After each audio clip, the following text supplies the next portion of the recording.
All right. Good evening.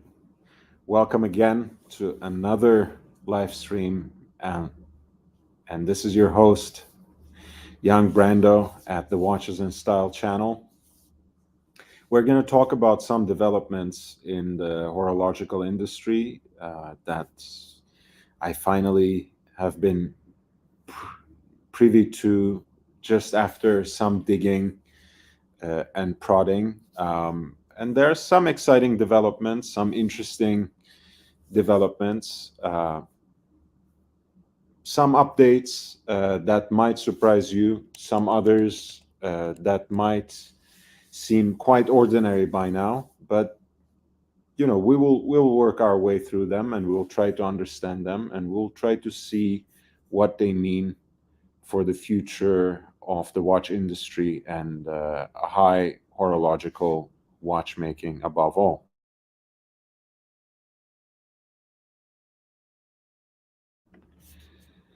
So, as some of you may know, the two of the very significant early independent brands, um, namely the Gerald Janta brand and Daniel Roth brand, in the 90s were both acquired by the Hourglass, which is a company out of Singapore. It is, of course, now a global company and very important dealer of watches still. But in the 90s, they had this effort to kind of branch out into watchmaking, and they have acquired these two very important names. And now um, the two brands have been, to a large extent, dormant in the last few years.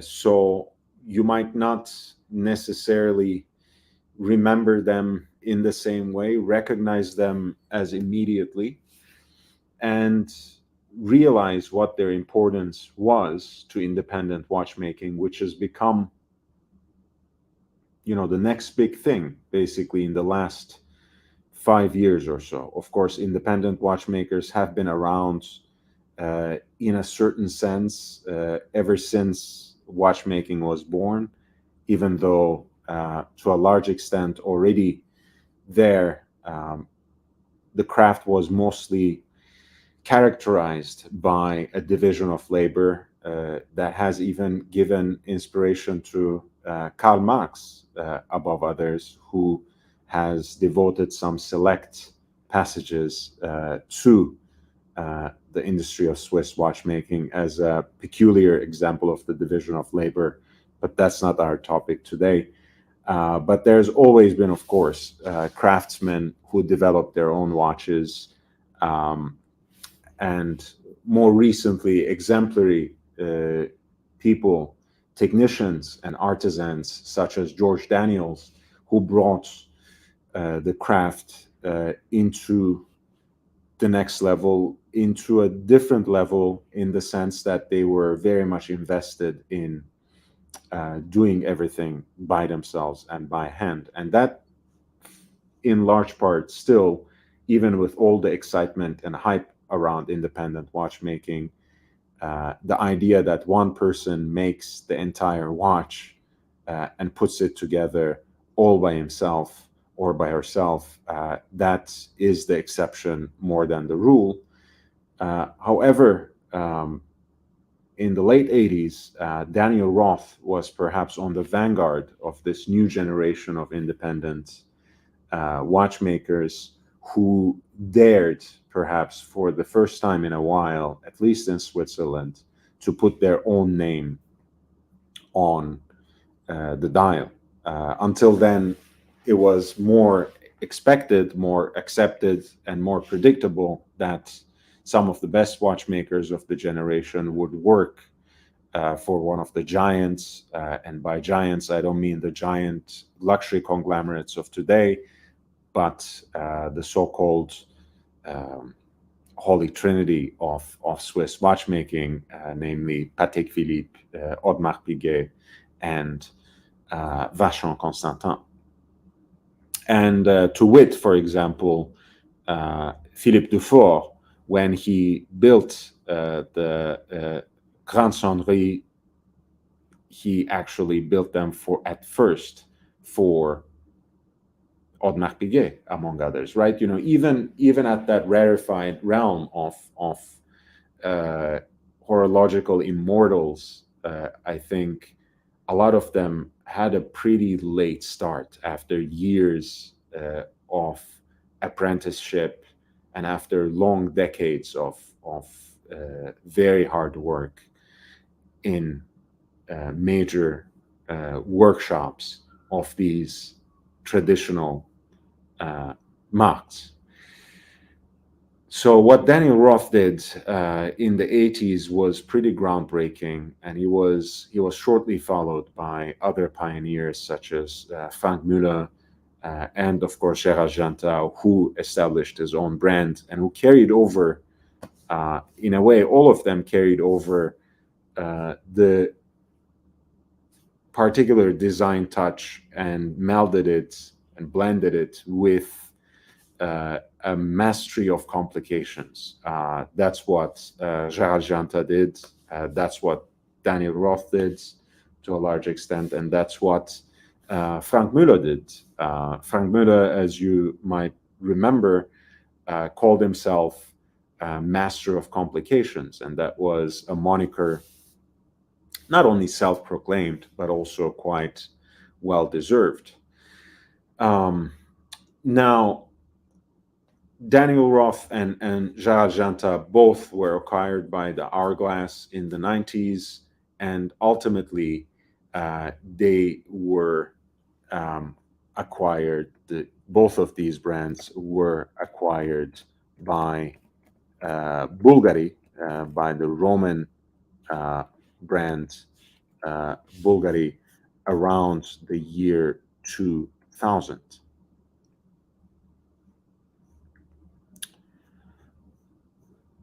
And Bulgari, until then, of course, was not necessarily known as a watchmaker of significant renown. Of course, it had very important watch designs for men as well, but perhaps in the Serpenti, in the famous wraparound serpentine shaped watch, they always had an important icon. Gerard Janta, of course, as an independent contractor, had already designed a couple of timepieces for them, one of which is that Bulgari design that was famously inspired by antique Roman coins, and of course also the Bulgari Octo, which is of course the predecessor of today's Octo Finissimo, and the latter is not properly Gerard Janta design, but certainly inspired by his legacy and is ultimately an iteration of his design. Now, Bulgari, of course, in 2011 was acquired, so now more than a decade ago, was acquired by LVMH. LVMH, of course, standing for Louis Vuitton, Moet Hennessy. I should go on to admit that I've been sipping on the Henny quite a bit earlier today, so we'll see how this live stream goes, whether I will have any unguarded moments somehow inflected by intoxication. So Bulgari itself was acquired in 2011 by LVMH, which of course by now sits on a relatively solid and important horological heritage between Bulgari, which used to hold Gerard Janta and Daniel Roth, in addition to its own designs, of course. Zenith, of course, Tag Heuer, and the Chomet brothers, These are the ones that come to me off the top of my mind. I may have missed one or two other watch brands, but this should cover the large part of it. So LVMH itself has become quite an important steward, quite an important custodian of watchmaking in the 21st century. And they have actually quite admirably invested a lot of resources and energy in really putting Bulgari on the map as a serious watchmaker. Um, and, by now, with Octofinissimo itself celebrating a decade, that's a model they came out with in 2012. So it's already a decade old. And using the Octofinissimo, using the ultra thin aesthetics and appearance of that watch, they uh,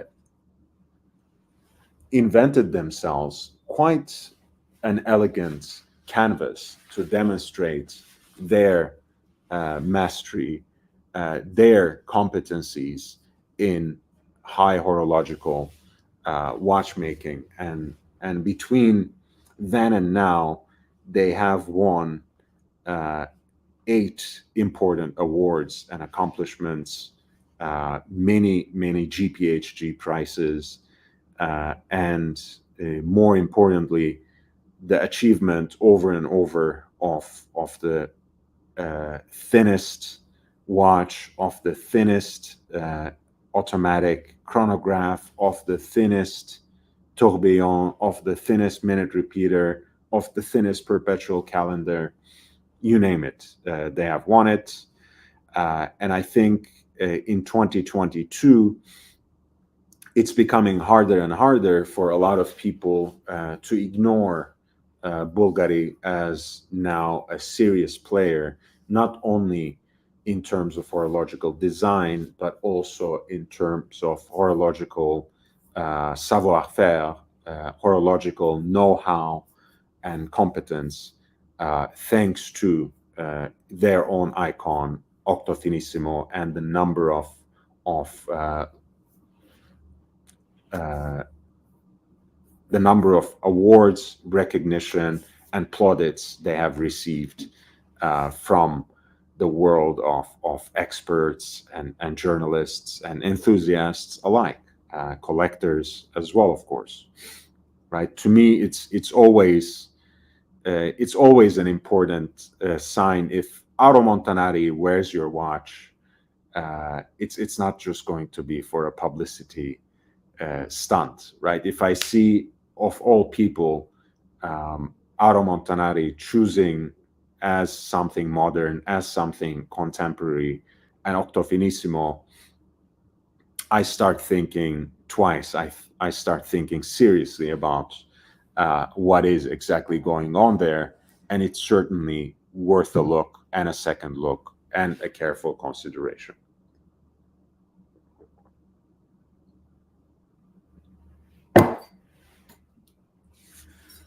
Now, that being said, they seem to be shifting gears. LVMH, namely, seems to be shifting gears and redistributing their energies and rethinking some of their strategies in this high horological market. Bulgari itself has made some effort, in addition to these serious high horological efforts, these serious technical innovations under their own name. They have been reviving the Gerald Janta brand 2 years in succession now, using what has become at least a tongue-in-cheek and hipster ironic icon of the Janta brand, the Mickey Mouse watch. They have released a retrograde date Mickey Mouse watch in 2021 as a way of warming people up to the idea that they are now reviving the Jarajanta brand. This year, in the run up to the World Cup, and we have discussed it here, they have introduced or reintroduced the Mickey Mouse bi retrograde watch, which actually has not only the retrograde date but also retrograde seconds, so both, and it's a jump hour watch. So actually, it is something that is very quirky, that has a sense of humor, but that also establishes and demonstrates some sort of horological expertise, some measure of complication, which is nothing to sneeze at. But in this whole game of smoke and mirrors that they have been playing, LVMH through Bulgari, it seems we have missed what has been going on at Louis Vuitton itself. And Louis Vuitton, of course, has won by now two GPHG prizes, most recently in the last year's competition, not the one that just happened, that was just announced at the gala in Geneva, but in 2021, for their Tambour street diver, they won the best dive watch in the last year's competition. That was their most recent award. And there has been a concerted effort on the part of LVMH and of Louis Vuitton, particularly, to put to put Louis Vuitton as a serious player on the table of horological makers. Bezel says, Janta got to show his playful side with the Janta brand. Yes, I completely agree. I mean, it's those are kinds of watches that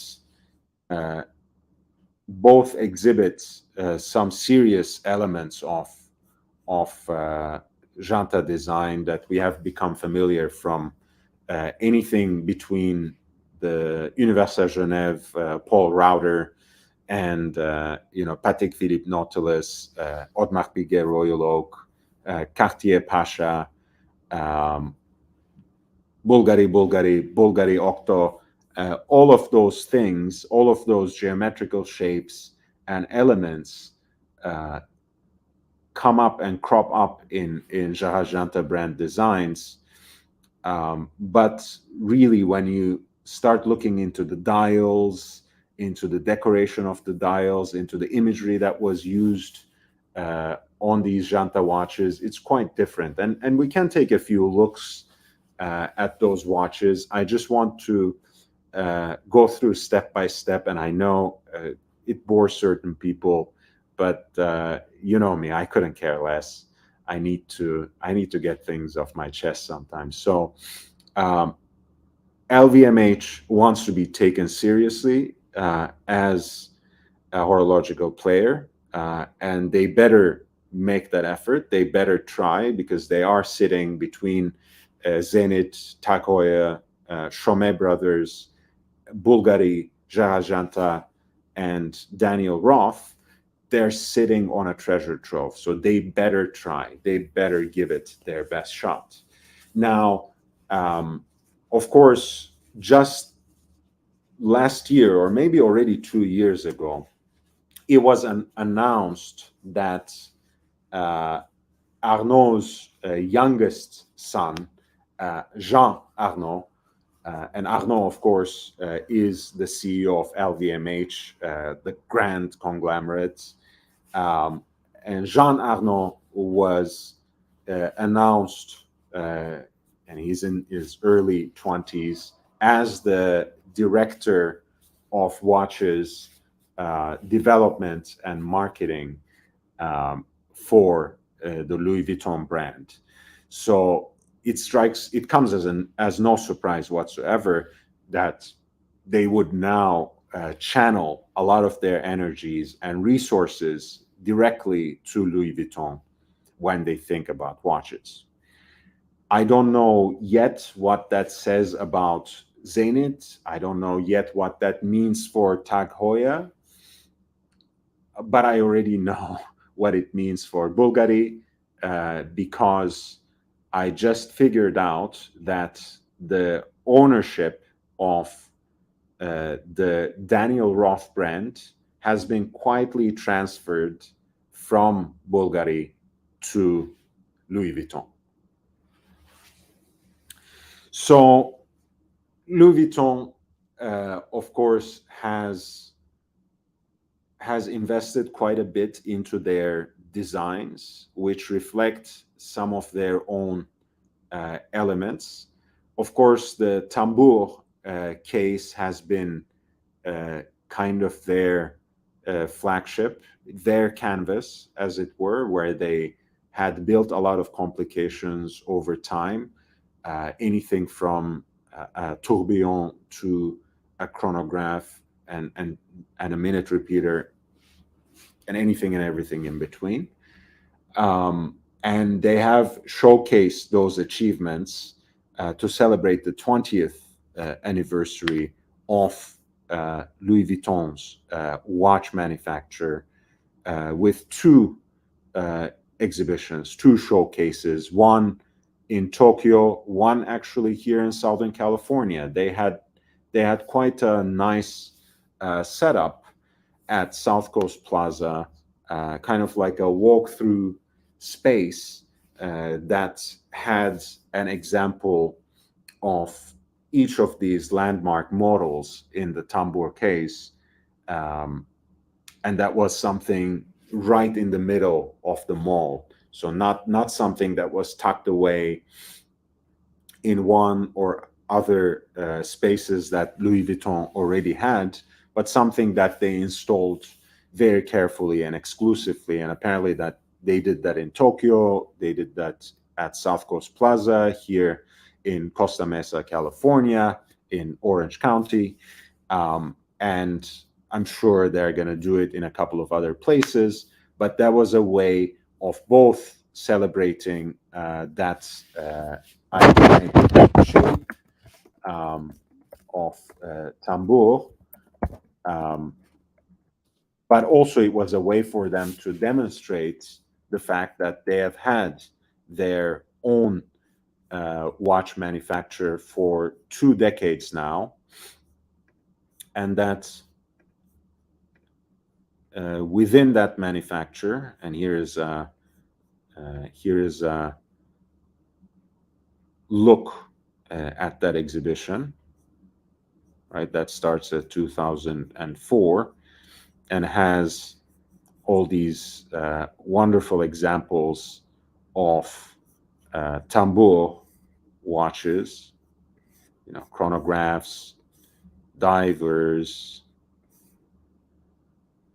I think that was perhaps the minute repeater, or maybe just a skeletonized version of the watch, a calendar. And at the end, they had that 20th anniversary chronograph from Louis Vuitton, which, of course, as predictable, as expected as it is, runs on a Zenit El Primero caliber 400, which was, in fact, how the manufacturer started, in a way, with the model in 2002.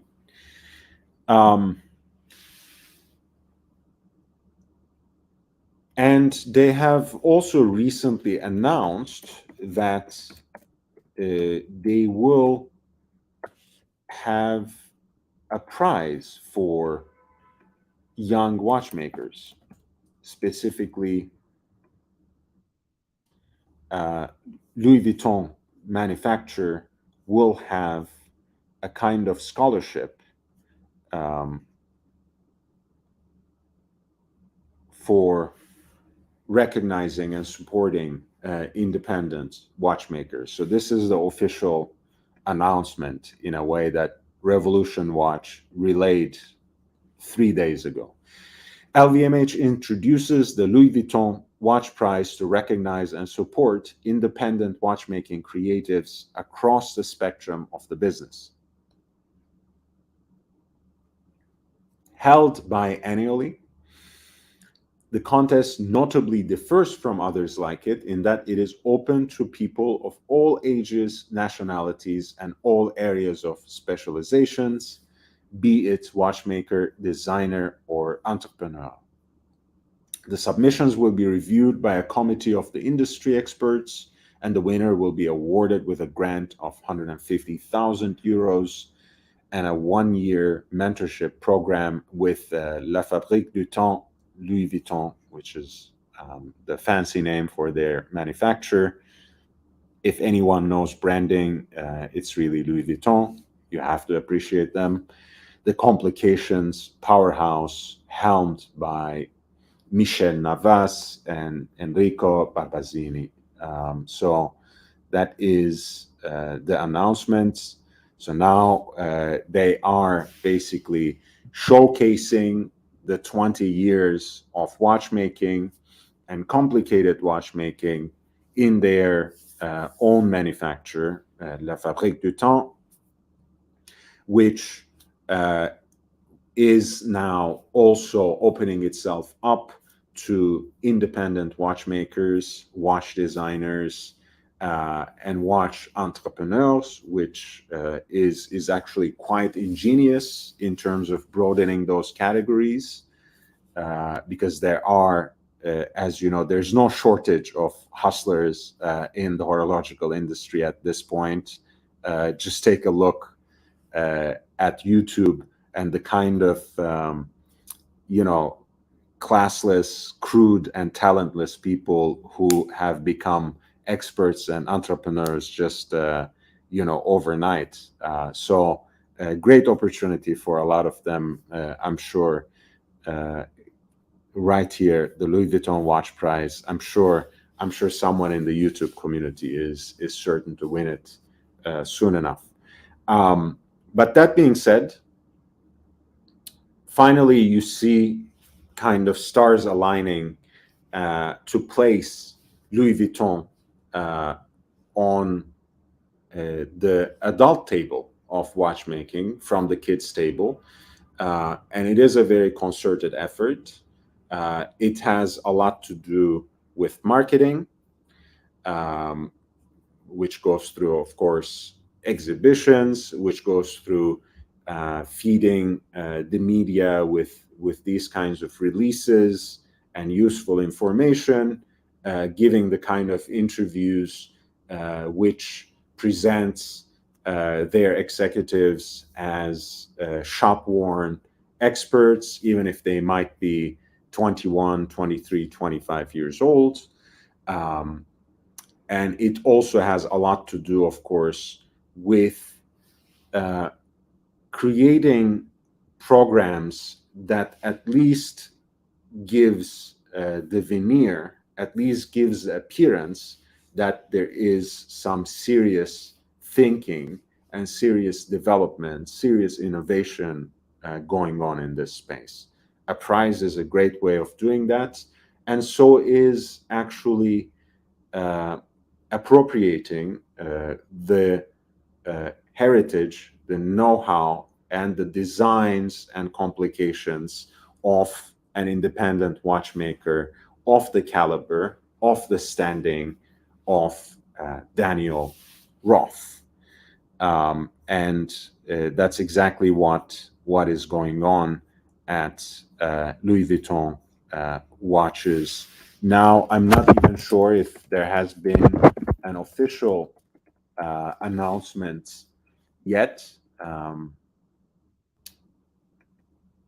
but I know there was an article at Financial Times which gave a focus on this. The LVMH scion wants to revive traditional brands. Daniel Roth focused on craftsmanship and finishing, right? So it will be kind of an independent boutique maker within the Louis Vuitton manufacturer, within the Louis Vuitton brand, where you will see redesigns and reiterations of Daniel Roth pieces. Right? Arnault also plans to revive Daniel Roth brands, part of LVMH-owned jeweler Bulgari. This is how Financial Times phrases it. In the 1970s, as one of the pioneer independents, Roth played a crucial role in the relaunch of Breguet. This is just bad writing, by the way. In the 1970s, Daniel Roth, along with Michel Parmigiani, was part of the core team and the leader of the core team that revived Breguet as a modern maker of wristwatches. A lot of what you recognize visually today as a Breguet watch really was implemented by Daniel Roth and also Michel Parmigiani when the brand in the 70s was under the custodianship of the Chomet brothers, which is another brand that is today owned by LVMH. Daniel Roth went into independent watchmaking in the 70s. In the 80s. So in the 70s, he was with Breguet. In the 1980s, late 80s, he went his own way and officially launched the brand, as this article says, in 1990, which was acquired by Bulgari in 2000.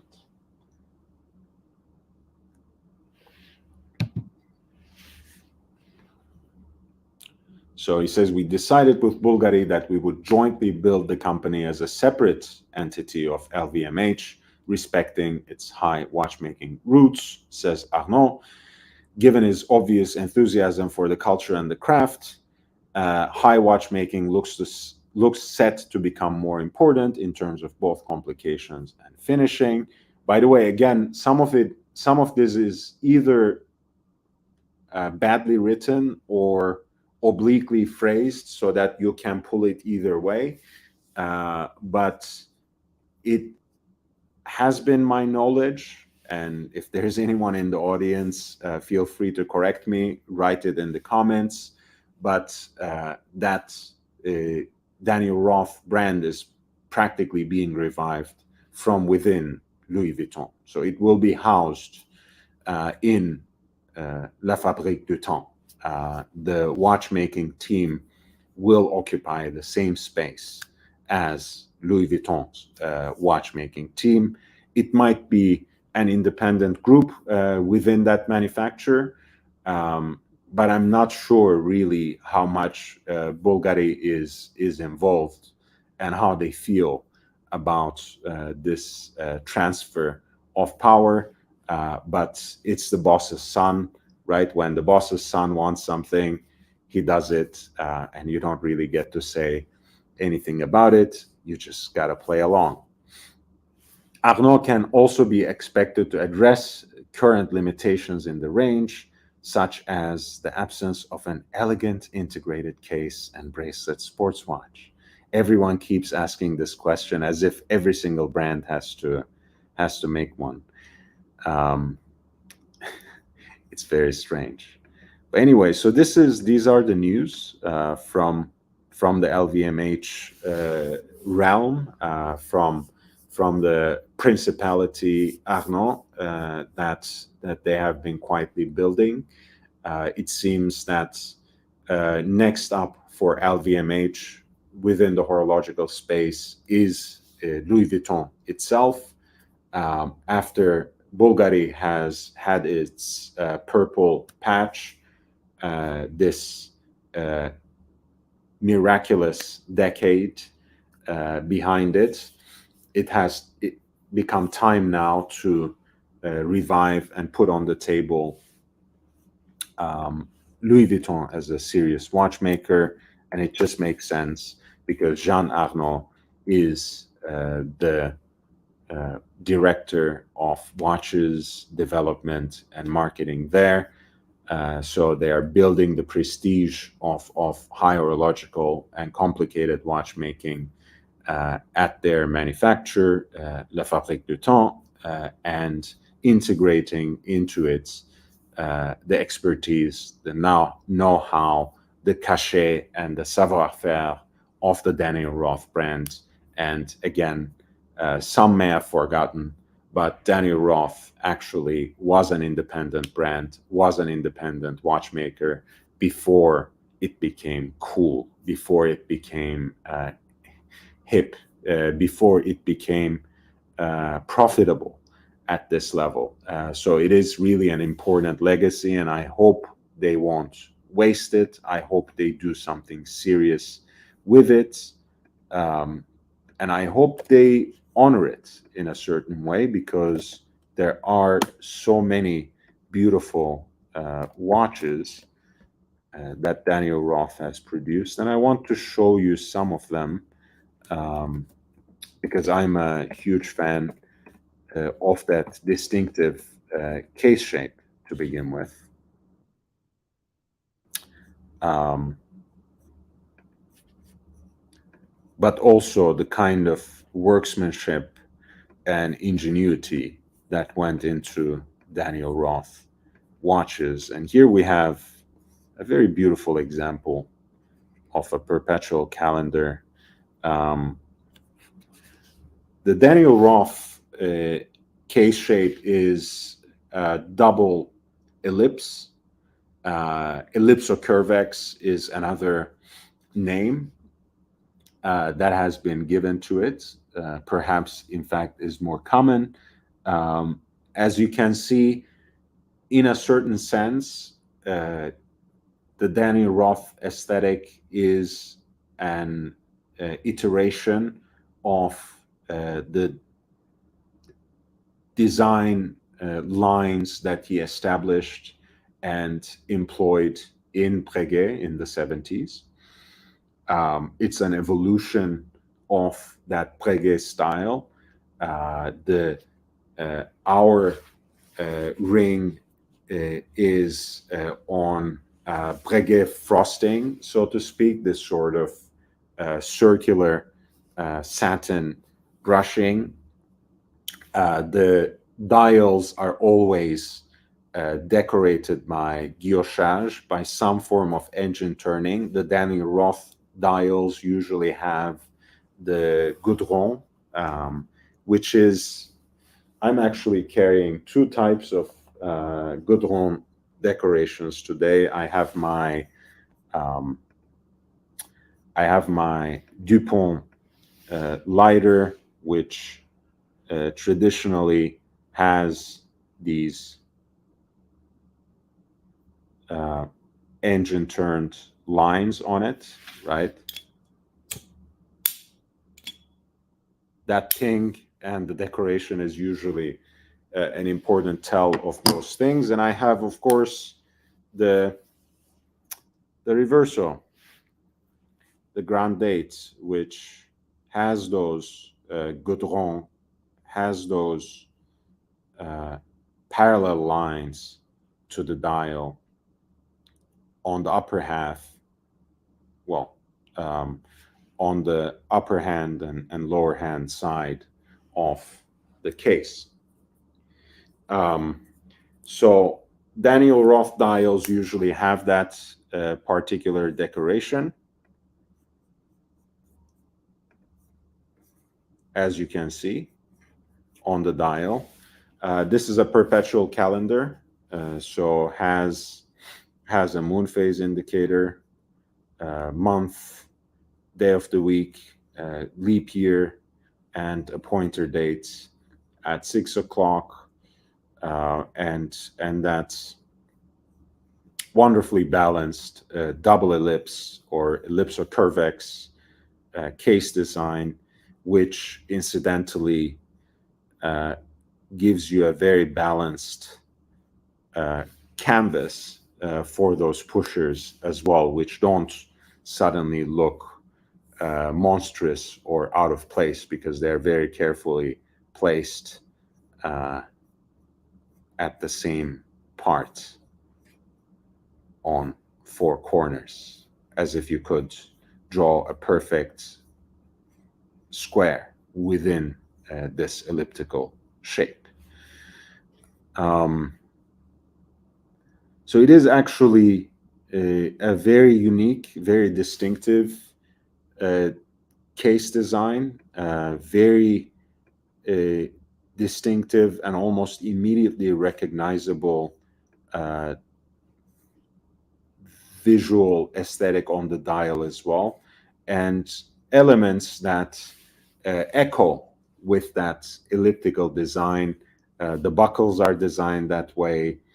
The presentation boxes for Daniel Roth watches follow the same case shape, which really is a great little detail that I've always loved. So you can have a whole experience of it, and look at that um, beautifully decorated by Rosette design. Again, guillochage and engine turning decoration on a full gold rotor on the back.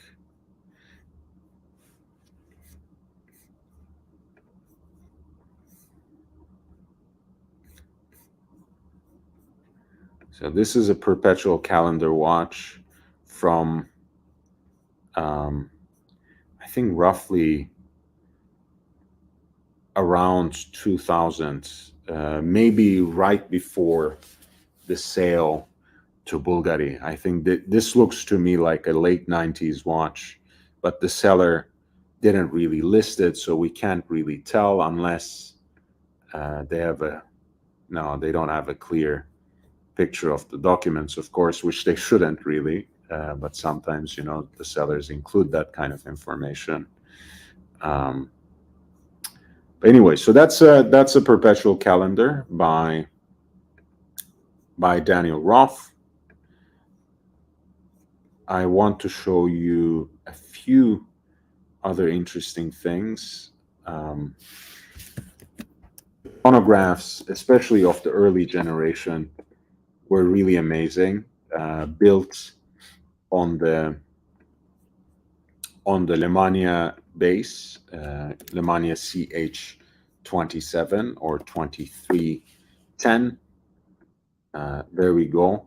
This is a wonderful example, really beautiful, in pink gold, black dial, again, pink gold accents on the dial. All the numbers are matching that rosé tint of the case, as well as the hands, of course, which really jumps out in stark relief against the pitch black of that dial, which is itself given a dimension by those goudrons, by those linear vertical engine turned decorations. Of course, you have in the beautiful tradition of Breguet the distinct number of the caliber, the number of the watch movement also inscribed on the face of the watch, right? Numero 145, I think, if I can read it correctly. And these particular examples, these early examples of Daniel Roth chronographs that have the Lemania base, that have the Lemania movements, are quite dear at this point in time. This particular piece is listed around $50,000. I have seen them all the way up to 70, 75, depending on the condition and the accompanying documentation and whatever. I've seen them for a little less. It is a pretty rarefied market, so I don't know where those prices are going. All I can say is that they are very, very expensive. They are very well valued and sought after by serious collectors. I mean, a lot of the Daniel Roth watches are, but if you can especially get your hands on some of those pieces before the hourglass acquisition, so before the mid 1990s, um, you are certainly uh, getting a very rare and very beautiful and very collectible watch. I think it was in 1994 when um, the Hourglass acquired um, Daniel Roth, saving it more or less from bankruptcy. Uh, and in turn, Bulgari had a chance to acquire the Daniel Roth brand and the Jarajanta brand from the Hourglass because of the fallout of the so-called Asian crisis. Um, we looked at the perpetual calendar, which is very beautifully and elegantly laid out on this watch, very economically and simply as well. That's something to be appreciated, right? I like how romantic and extravagant a lot of perpetual calendars are, especially with the moon phase. But I know some enthusiasts like the functionality, like the complication, but want something that is a little more toned down, that is a little less poetic, perhaps, but more practical. So this kind of splits the difference, which is what makes, I think, the Danny Roth take on the perpetual calendar quite elegant and distinctive. And same thing with the chronograph. I think this case really accommodates this two register look so well. There are more accessible Daniel Roth watches, which are not for that um, less important, right? Because again, I think even after the Hourglass acquisition, I think Daniel Roth continued to produce very beautiful watches. Before we turn to them, I want to show you another one, which is one of my absolute um, holy grails. This is a yellow gold perpetual calendar by Daniel Roth with salmon dial, a little bit of a different layout on this one, no moon phase, so perhaps even more distilled and simplified. And you can call this Mickey Mouse watch of sorts because you can see the iconic character here with the two ears and the face. You have, of course, again, day of the week, month, pointer date, and the leap year indicator snailed right in or snuggled right into and sunk into that pointer date uh, indication, pointer date complication. And again, you have a beautifully decorated full 18 karat gold.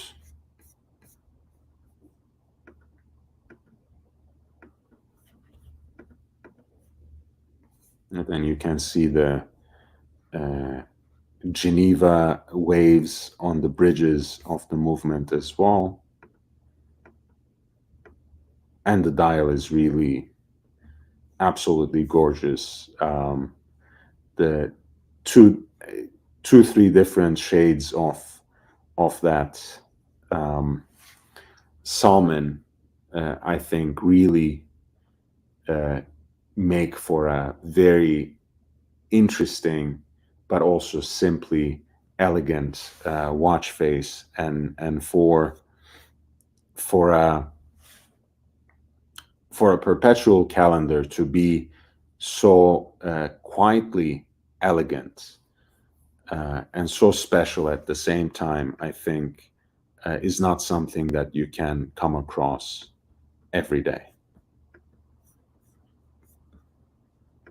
And the price somehow reflects that, of course, even if it's just a naked watch, even if it just comes with the case and the buckle, basically, and nothing else.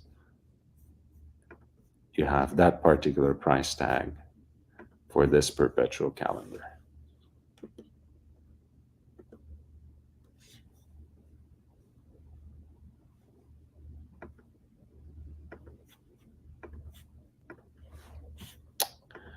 And yeah, I think this is a collected man, the next one that is selling this two-tone chronograph, uh, which is again very unique, precisely because it actually has uh, a different kind of decoration on the dial, a very discreet um, example of the hobnail rather than the goudron, the horizontal lines. White gold case, I think, contrasts beautifully with the salmon dial, and the pink gold accents for the crown and the pushers seem somehow fitting to this execution of the salmon dial, which is given an added visual interest by the tempered, heat blued hands.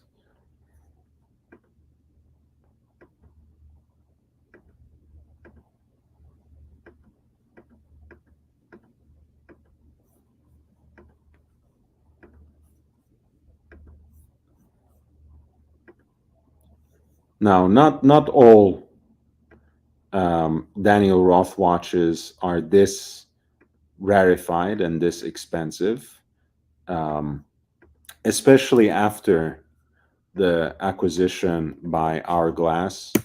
They have produced a lot of watches that still have some horological interest, um, but are usually encased in steel and uh, are ultimately um, much more affordable uh, on the secondary market, especially. But I think even at the time of their release, this was the case.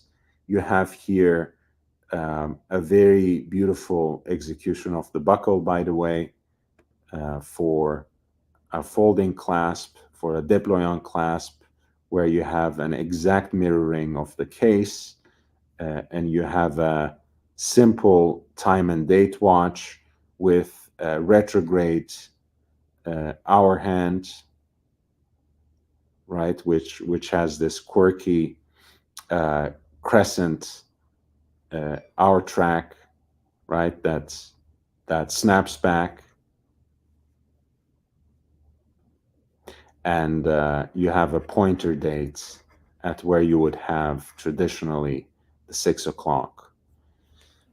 And this is the première retrograde or premier retrograde simple watch.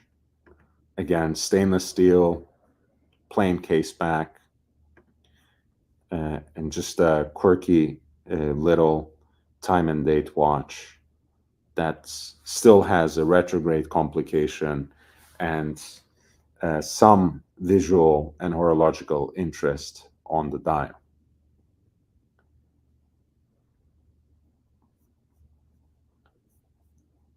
You have also chronographs in steel and in precious metal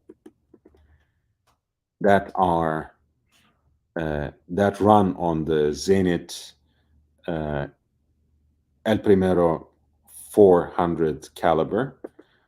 But before we come to that, I want to show you a few other examples that are still reasonably priced, um, of two different complications. One is going to be a GMT, and the other one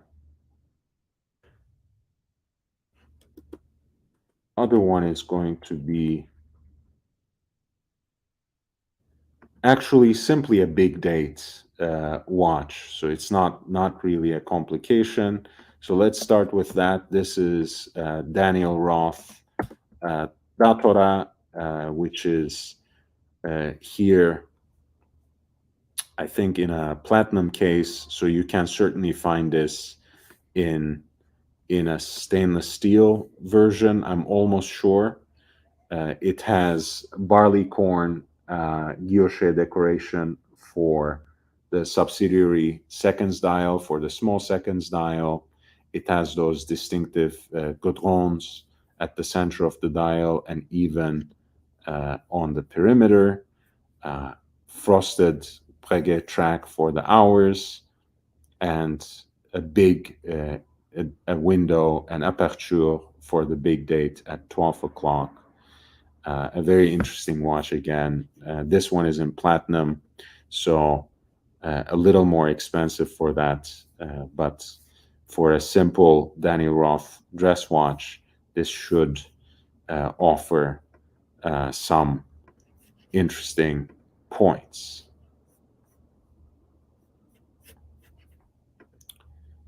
We have another simple dress watch with the salmon dial, this time with a smaller date window at 6 o'clock. Again, the distinctive guilloche decoration is there. Minimal application of loom is present both at the hour and minute hands, as well as those nipple shaped index markers. And you have once again that beautiful salmon copper tint of the dial against the steel case in this instance, and a watch in pristine condition that comes with original box, original papers, and is priced for right around $15,000. And you can see the movement itself is much more humbly and aesthetically finished, but still quite capably so. Still looks quite beautiful in its own way. And this is a model that Daniel Roth called Le Sentier, as after the location of his own workshop. So the simple Daniel Roth dress watch, Le Sentier, time and date, still priced around 15, and this was right after the Hourglass acquisition. So still quite interesting examples. Some better priced than others. The retrograde Premier version was the cheapest watch we came up with so far. That was at 6,000. You can still find a lot of more interesting, perhaps more precious Daniel Roth pieces in the post Hourglass era that are more in the mid tens. And here is a very interesting one, which they used to call the Metropolitan. It's a GMT watch that has two openings for the two windows, for the two cities, a day and night indicator. This will show the current time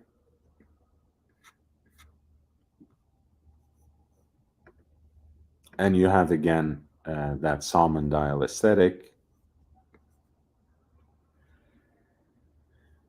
and some loom on the dial, this time both present in the Arabic numerals as well as the hour and minute hand.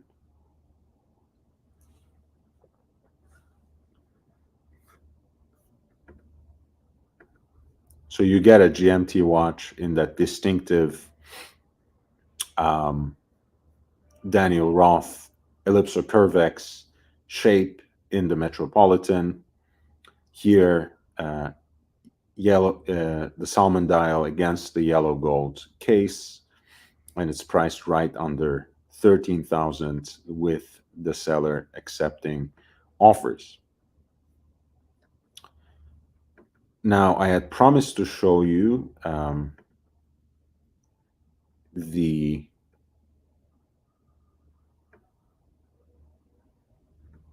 the chronographs that were much more reasonably priced, the ones that were made a little later and that run on the Zenith caliber 400. So let me get to them next.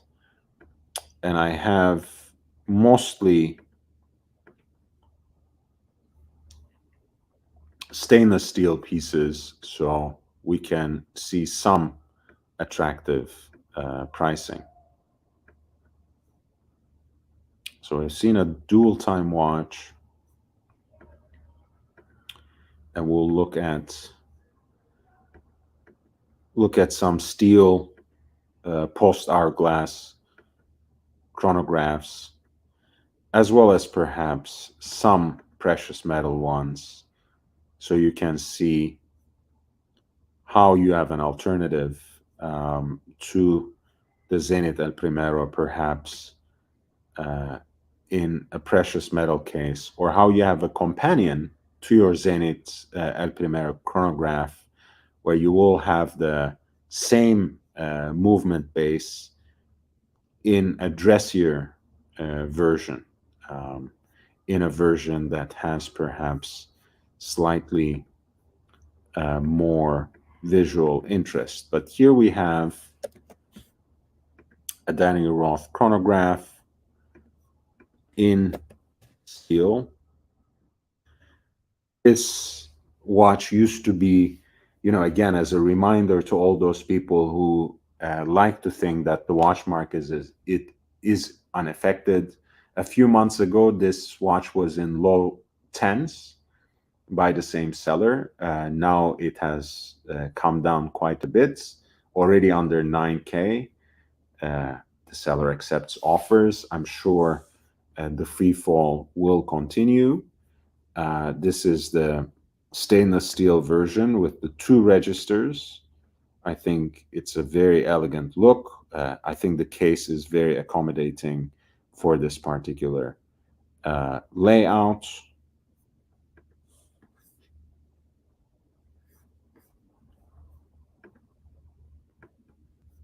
And you have the Zenith El Primero caliber 400 base in it.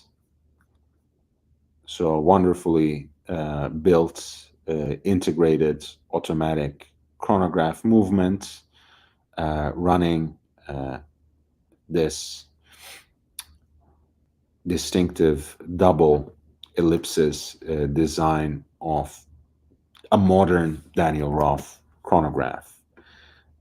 We also have another example in steel, if I'm not mistaken. I have dug it up.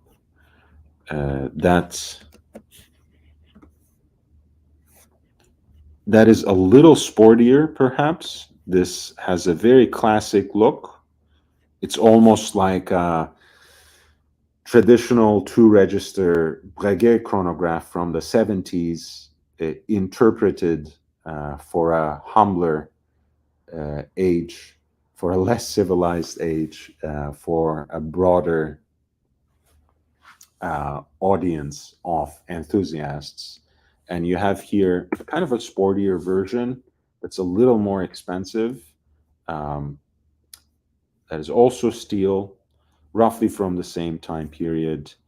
And in this case, you can even almost immediately identify the Zenith base with the distinctive placement of the date module, of course, at 4:30 o'clock. You have a three register look as well with the 12-hour counter at 6 o'clock. And you have again those loomed nipple index markers and a loomed handsets as well, which, in addition to the black dial against the steel case, really gives this a much sportier look compared to the earlier example, even with the Roman numerals.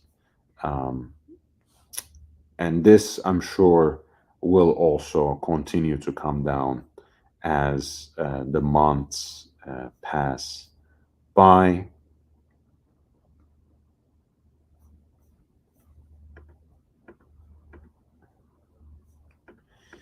I wanted to show also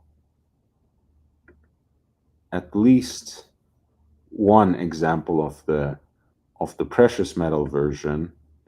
So you see how even the later productions, uh, in large part, preserve the elegant aesthetic of Daniel Roth's creations. This is again a yellow gold case with a salmon dial, some loom on the nipple markers, as well as the hour and minute hand, uh, Roman numerals, the three register chronograph layout with the date at 4:30 o'clock.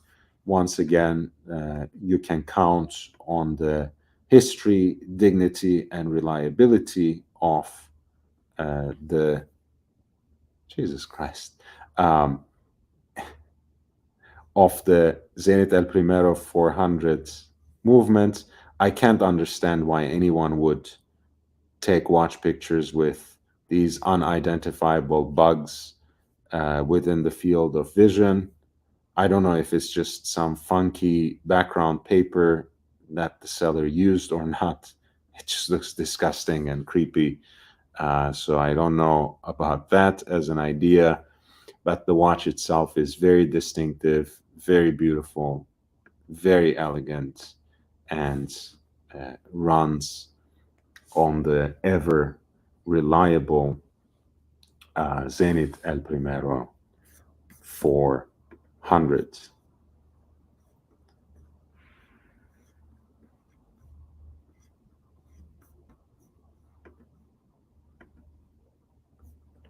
And look at that beautiful buckle again, echoing with the case shape and even um, preserving an example of a similar decoration on it.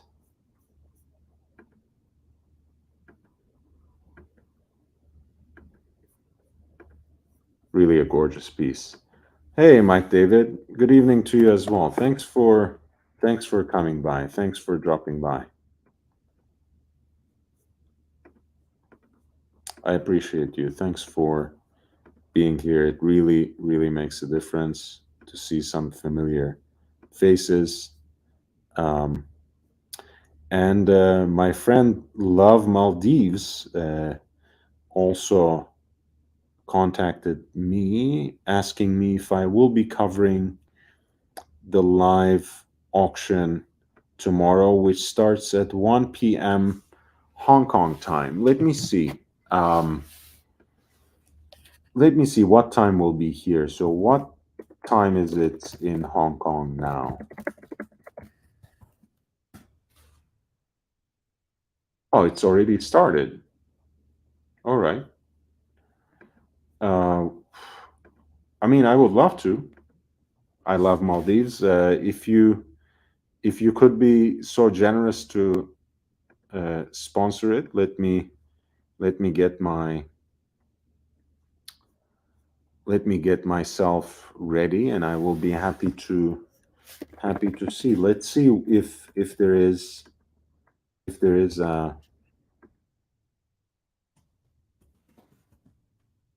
if there's an online feed, first of all.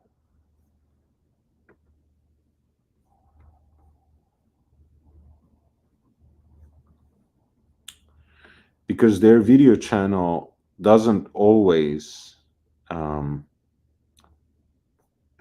doesn't always have a live stream of the watch auctions.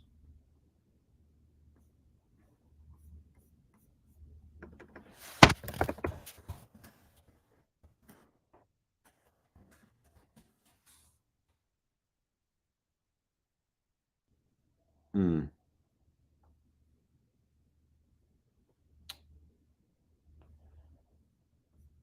I can't really see. If you can provide me with a link, um, I love Maldives. You have my email.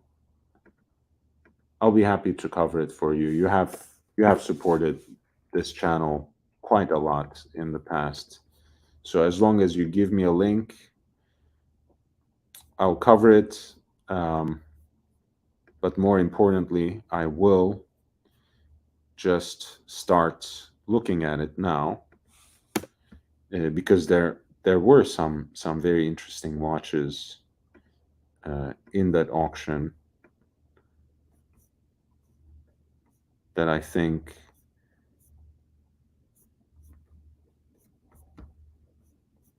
I've already mentioned before while taking a look.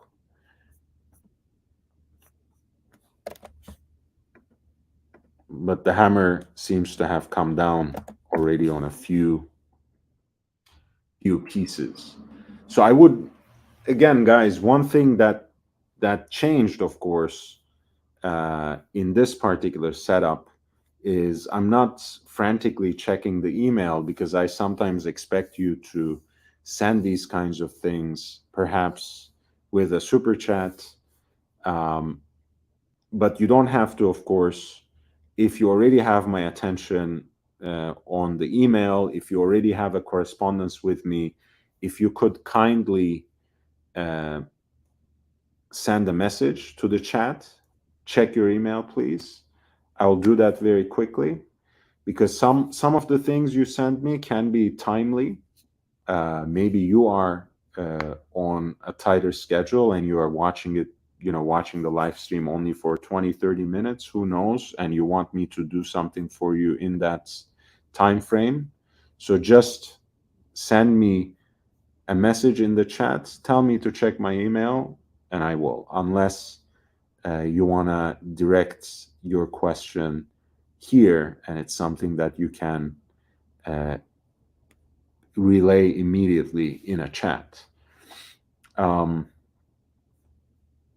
but yeah, I think the hammer has come down on most of these items already. Let me see if we have still. Yeah, the second half of the auction is still up for grabs, basically. So it's been going on. Um,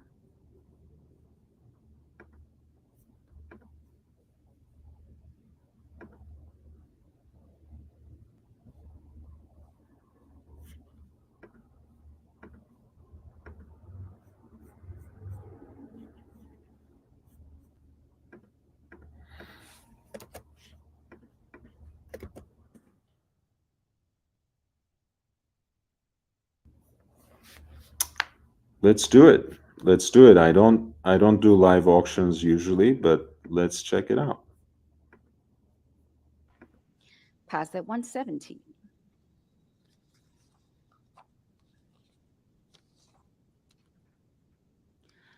Lot 2354 is the Audemars Piguet, a rare 18-karat white gold limited edition ultra slim wristwatch, made to commemorate the 50th anniversary of Caliber 2003, sold in 1997 in Hong Kong for this one. It's a number 26 out of 50, and it's a limited edition of 50 examples to commemorate this very special event. And with interest in my book already, let's start here at 26, 28, 30,000 now. 30,000. At 30,000 is bid already. 32, Bob, you have it. I have 35. Give me 38. I have 40,000. 40,000 here. 42 in the room. Welcome, gentlemen. Has it 42,045? I see online first in Thailand. Bob, you have it 48,000 now. 48,000. Telephone has it 50,000. Back to the room. In front of me now, 50,000. Online, try 55. 55,000 Thailand, you have it now. Try 60. Sir, would you like bidding? Bob has it 60,000 now. Next bid is 65. Thailand, would you like to come back? It's on the telephone at 60,000. 65 back to Thailand. Bob, try 70. Thank you very much. $70,000 back to Bob. Thailand, try 75, please.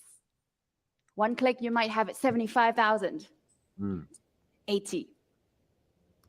Bob has it 80,000. Who's going to take it away? 80,000. 85 back to Christie's live. 85,000. Not yours, Bob. Try 90,000. There you have it. 90,000 now. Back to the telephone. Next bid is 95. No hesitation. $100,000 with Bob now on the telephone. Thailand, try 110. And in the room, would you like to try 110 back to Thailand? Next bid is 120. No more. Thank you, Bob, for your bids at 110,000. Anyone coming in the room?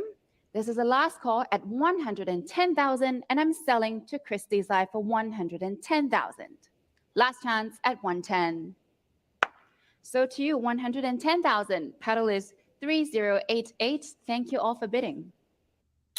That was an ultra thin Audemars Piguet watch sold in 1972, particularly to celebrate the 50th anniversary of Caliber 2003. Some of those extra thin or extra plat, as they say, or ultra thin Audemars Piguet dress watches are really elegant and really beautiful, and that had kind of the disco volante aesthetic with a very oversized, large hobnail bezel to what I could see. Now we have a 2356 is the Audemars Piguet, a stainless steel automatic wristwatch with sweep center 15400. seconds, date and bracelet.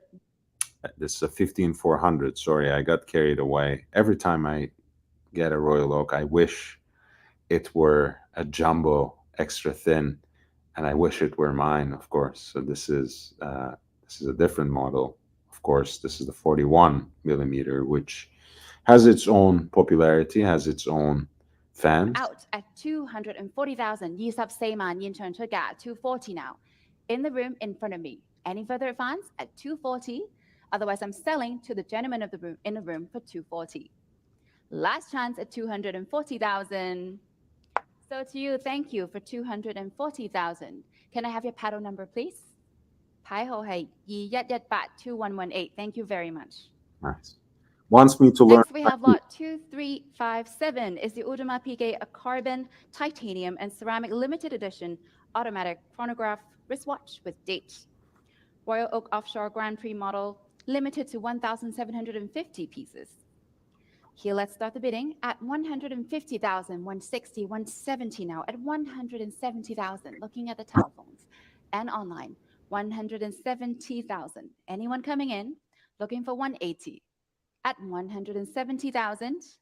Anyone coming in at $170,000. Are we all done? At 170. Last call at 170,000. Alex, are you coming in at 170,000? For this lot, 2357. Are we all done at 170? Last chance at 170. Pass it one.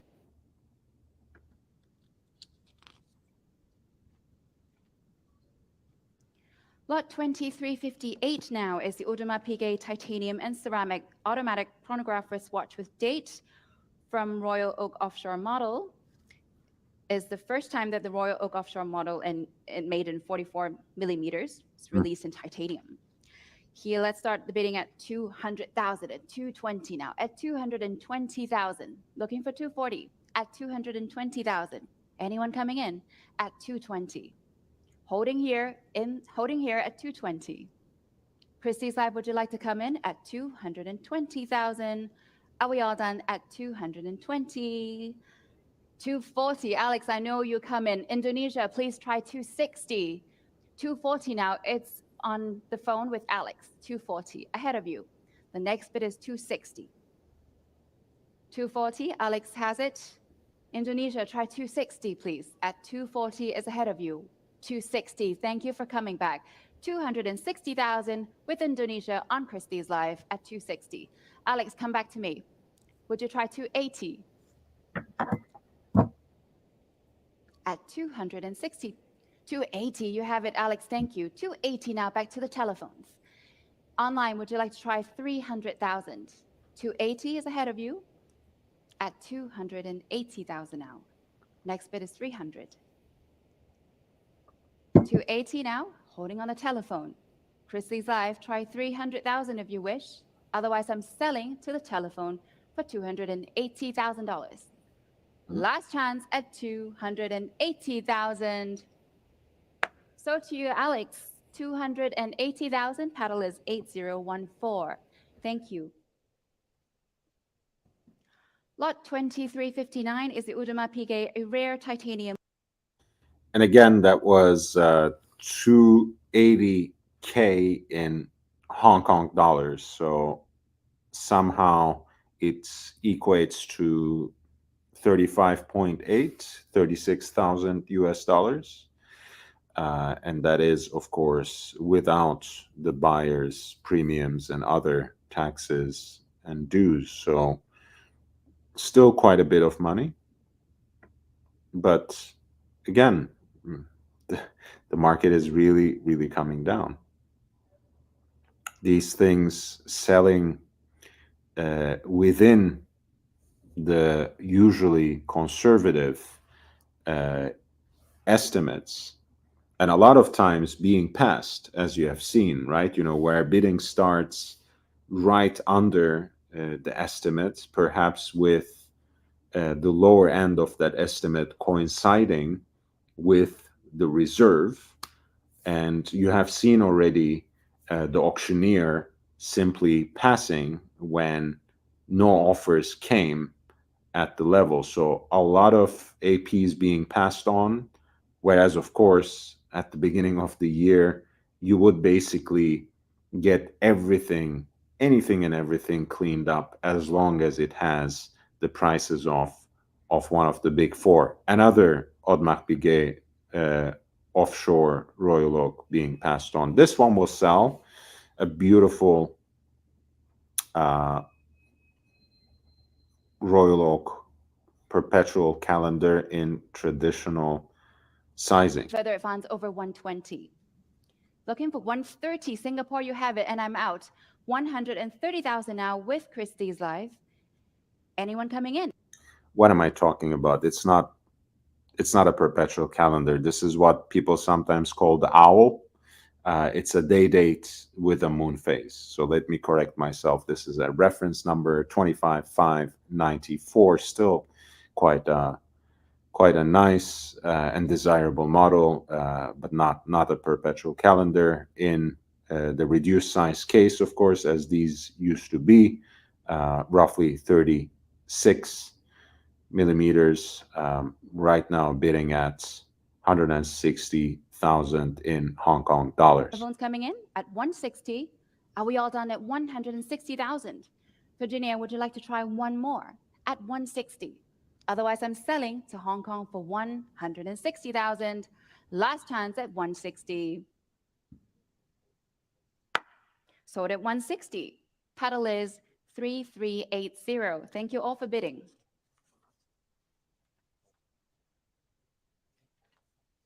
Now we have lot 2362 is the Audemars Piguet stainless steel and 18 karat gold automatic wristwatch with day. That was, again, a great instance of how things are coming back to reality, touching down the earth once more. Basically, a day date in stainless steel and in very desirable aesthetics, selling for 20. And Audemars Piguet day date with the moon phase, sometimes affectionately called the owl, selling for 20K. Again, before the buyer's premium and dues and fees, of course. but you don't have to pay a lot of those when you're dealing face to face with an honest, trustworthy dealer at any rate. So things are coming back to reality. The same model, basically in two tone, being offered now, and it's at 170 Hong Kong dollars. At 170,000 Hong Kong, would you like to come back? At 170, otherwise I'm selling to Christie's Live in Singapore for $170,000. Last chance at 170,000. So to you, 170,000. Thank Another one sold for right under 22K. So now we have we have a serious watch. Um, the Audemars Piguet Royal Oak Quintien Perpetuel perpetual calendar. Uh, as you know, these are have always been extremely desirable because it's quite a feat to fit um, a wonderfully complicated perpetual calendar movement within that elegant dress watch like case dimensions of the Royal Oak in its jumbo extra thin configuration, 39 millimeter in diameter, and less than 8 millimeter thick. So this one will certainly sell for quite a bit. you. We all done now. 850. Last chance at 850,000. Pass at 850. And it did not sell. But of course, because some skeletonized AP is trending up and up, the market is doing just fine. But you have a stainless steel Royal Oak perpetual calendar not even meeting the reserve in a Christie's Hong Kong watch auction. Interesting. 750 now, ahead of you. It is getting cold in Pennsylvania. And there's no miracle for Christmas. So batten down the hatches, guys. And looking online, $800,000. Are we all done? At $800,000, I'm selling to Harman for $800,000. Last chance at $800,000. Are we all done? Selling to you, Harman, for $800,000. Sold $800,000. This is a nice and very, very unique Jules Audemars tourbillon that just sold for around 100,000 US dollars. And next up, we have tropical dial, reduced size Royal Oak from the previous generation. These used to be the dog of the range. Now, finally, they're getting some recognition. I think people coming to terms with smaller watches is only part of the story. The fact that any and every single Royal Oak becoming more desirable has more to do with this increasing recognition. 14790 in steel is quite a desirable object by now. They're a little more reasonably priced in two-tone, very wearable at 36 millimeter, and this one has already reached 200,000 Hong Kong dollars. So already cutting it pretty close to the high ceiling of the estimate, which is 240. 200,000. Online anymore? At 200 then? I'm selling to you in the room for 200,000. Last chance at 200. So to you, 25K in US dollars. Again, things are touching the ground once again. This one is a great example of how F.B. Jean, being as excellent and admirable as he is, has not just discovered America, has not reinvented the wheel. Audemars Piguet has been using tantalum for quite a while, especially in these two-tone executions.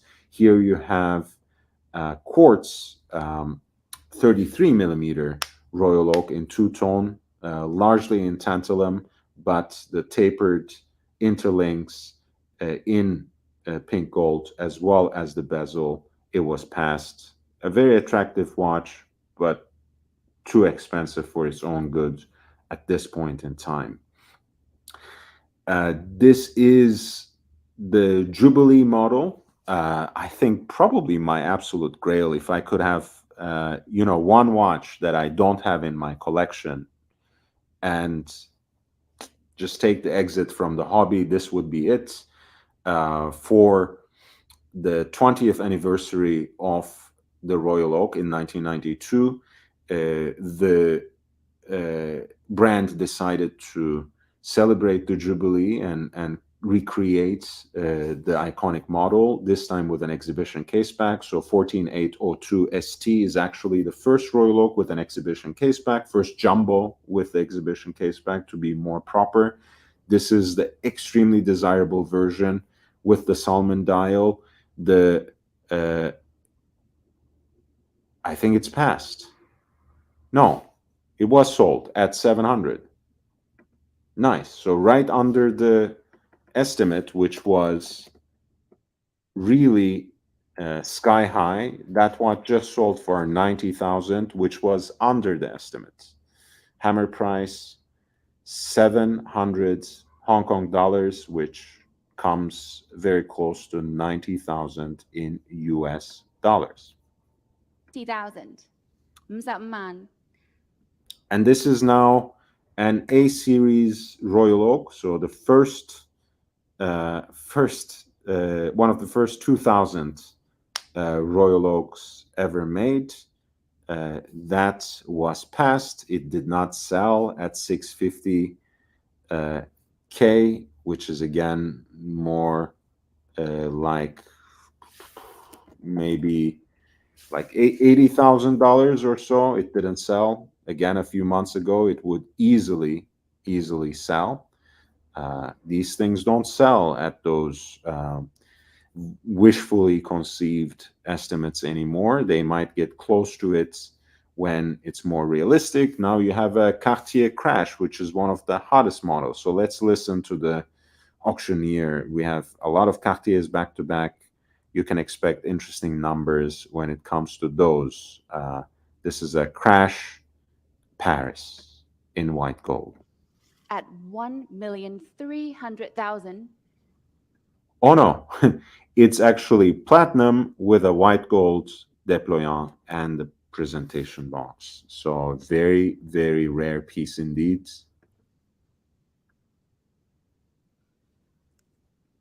At 1,400,000. Thank you very much. At 1,400,000. Ahead of you, Harmond.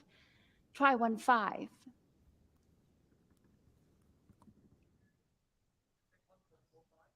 I prefer 1,500,000.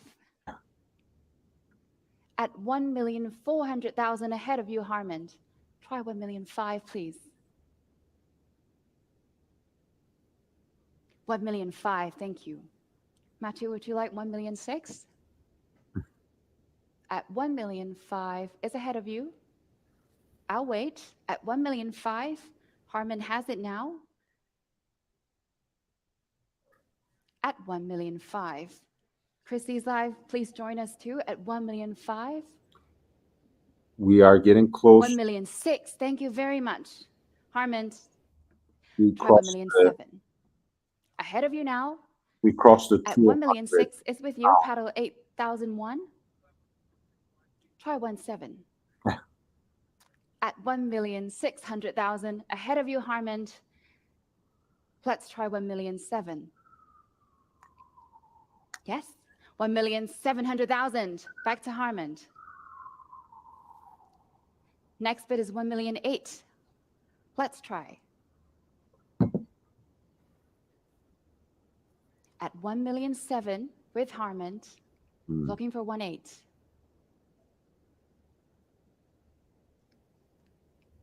$1,700,000 between two telephones. Try 1,800,000. I love how pushy she is. Great auctioneer. Let's try. because if you are not hearing it, people on the telephone are asking whether they can increase the bid in 50,000 Hong Kong dollar increments, and she keeps pushing. No, I want 16 to 17, 17 to 18. One bid, you might have it. Two telephones at $1,800,000. Try 1,900,000. We've come so far. I know you can. It's amazing.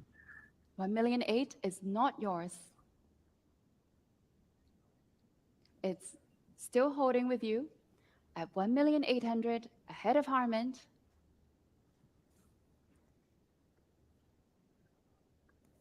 It's one of a kind. 1,000,009, thank you, at 1,900,000. Next bid is We are getting very close to $250,000, and for a Cartier Paris piece, crash in platinum, possibly one of a kind. It's already 2 million in Hong Kong dollars, so we have crossed the 250,000 threshold. at 2 million.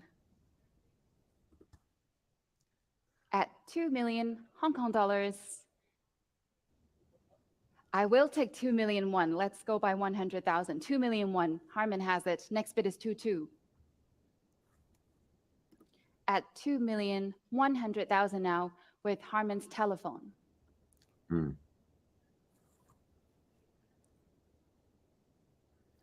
At 2,100,000, holding with Harmon.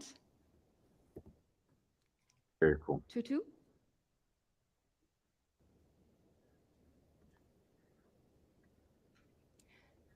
Are you quite sure? We've come a long way. At 2,100,000. Quite sure?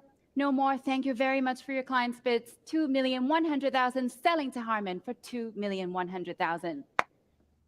Nice. So the Cartier crash in platinum from Cartier Paris has just sold for around 270,000 US dollars, of course, plus taxes, dues, fees, and the almighty buyer's premium.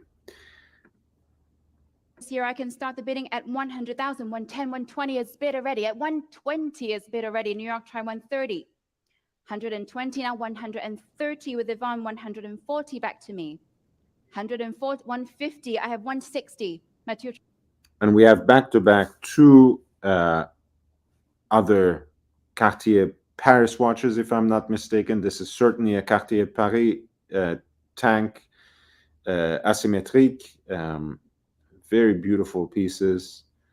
I like that kind of out of sync element to it always, much like the crash.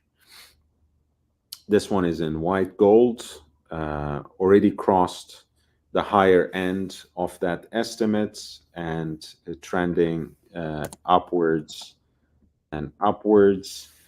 Of course, much more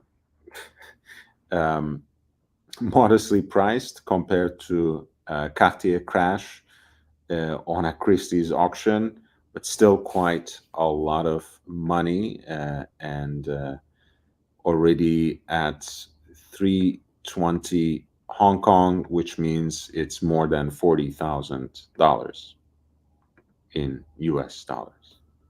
Sell to Sarah for 320. 350 back to you, Christie's Live. Sarah, try 380. You may sound a Batman. At 350, holding with Christie's Live at 350,000. Any further advance over 350? Otherwise, I'm selling 380 just in time with Sarah now. Online, try 400,000. 380 now, ahead of you. It's on the telephones in a sale room in Hong Kong at 380. Next bid is 400,000. Christie's Live, would you like to come in? I keep getting confused, by the way, because of the non-matching clasp, but apparently this is a platinum tank asymmetrique, and the white gold Cartier déployant clasp, which is just a cheap move, but whatever. I guess a lot of brands are doing that now, and we are already at 420,000 in Hong Kong dollars, which is almost 54,000 in US dollars. Next bid is 450. Are we all done? At 420. Otherwise, I'm selling to Sarah for 420,000. Last chance, 450, just in time. Sarah, next bid is 480. At 450 now, Chrissy's Live, you have it. Paddle 3190. I'm looking at Sarah. At 450 is online.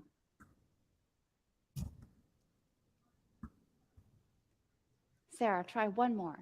At 450, it's not quite yours yet. At 450. Try 480, please. Let's try. 450 is not yours. You might have it at 480. 48. Are you quite sure? At 450, quite sure. 480, you could take it. At 450, thank you for your bids. At 450,000 then, selling to you online for 450. It was just sold for 450, which is 57,500 in US dollars. That was a platinum tank asymmetrique by Cartier Paris. We have a yellow gold example from year 1998. As you see, Cartier is performing very reliably and very well in the auction circuit. It is the hottest thing right now. They cannot do any wrong, as I mentioned before. I really don't like the Pebble. I know it's all the rage. Pardon me. I know even my beloved John Goldberger, Auto Montanari, wears one as well. But it is what it is. You can't really change one's tastes. But I do like pretty much everything else by by Cartier as well. Interesting slip there. I do like their takes on the tank much, much more. But anyway, so this is the tank asymmetrique. And again, if you want me to do a deep dive on any of the models or any particular lots, feel free to send in your questions and demands with a super chat, and we can always put a little stop to this and come back to it. At 260,000 with New York online. Harmon, would you like to?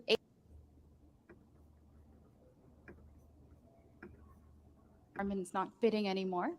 Yvonne, what about you? At 260,000 on Christie's Life, and I'm selling to New York for 260,000. 280, back to you online. Paddle 3190. New York come back for 300,000. 280 now.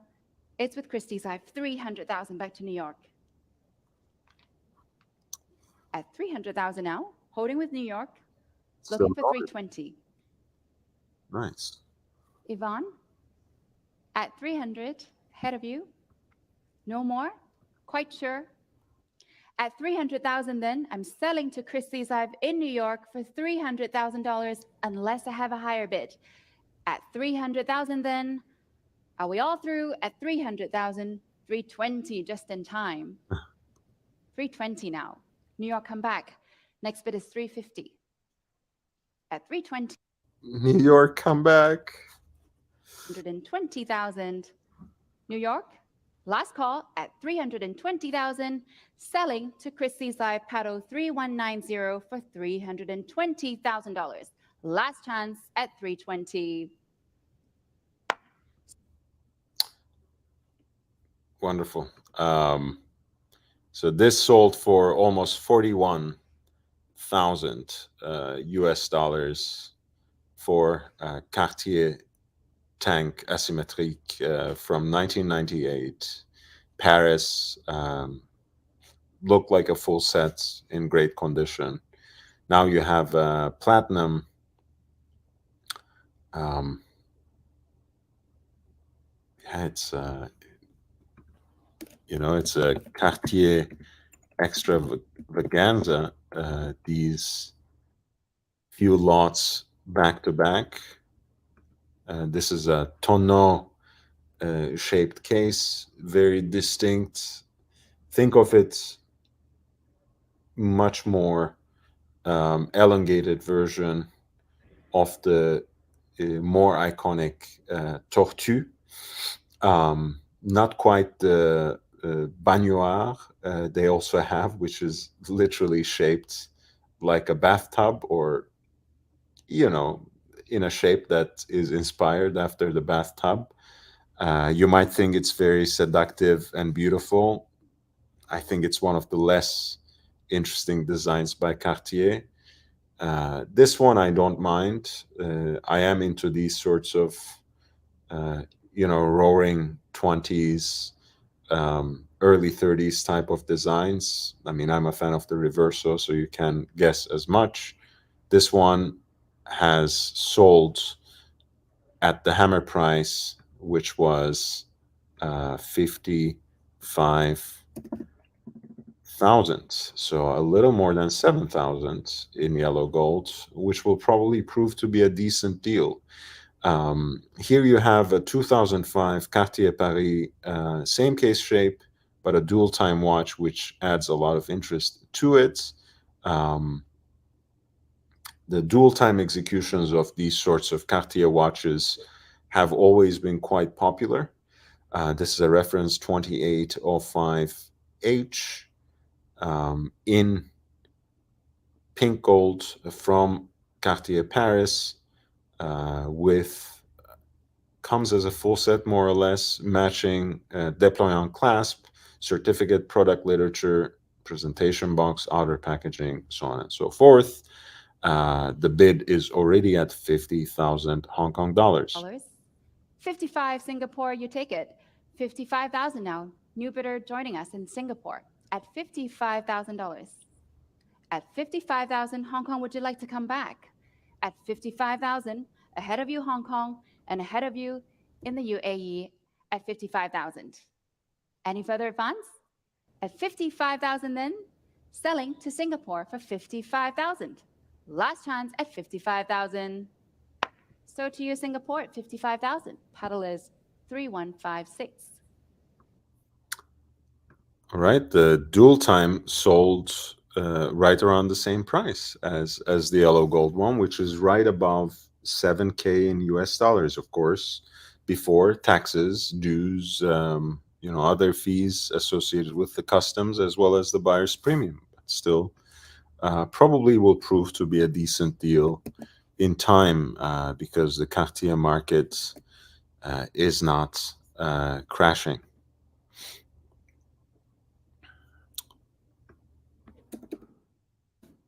So, let me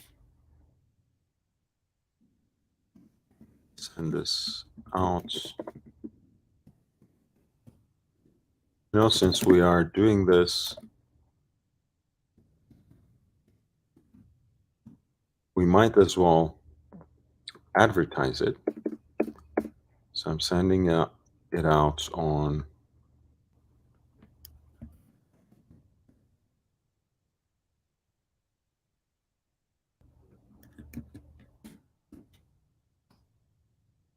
Twitter, so we get some more people.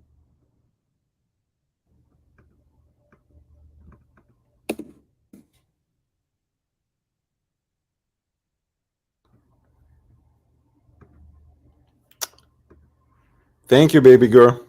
Thank you so much. I appreciate you, baby girl, with a $10 super chat for my alter ego.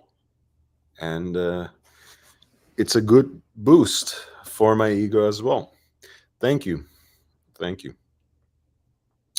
This is a tank model that I really do like. It's what they call tank basculante, and it has this uh, relatively extravagant and interesting uh, revolving mechanism that allows you both to see the case back of the watch, but also set it up on a desk, as it were, and to use it kind of like as a miniature clock, really more of a conversation piece, just as you have it with the Reverso. But I think it's a lovely design, already above the high ceiling of the estimate. This is a limited edition in yellow gold by Cartier Paris. Comes with its presentation box, one of 150 examples.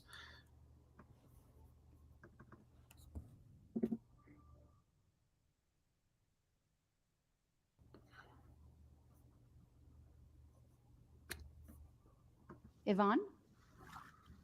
Yvonne takes it 140. Online, try 150, please. It's with Yvonne's telephone at $140,000. Very nice. At 140, back to online at 150,000. Yvonne, try 160,000. At 150, it's ahead of you. Looking at the telephones at 150,000.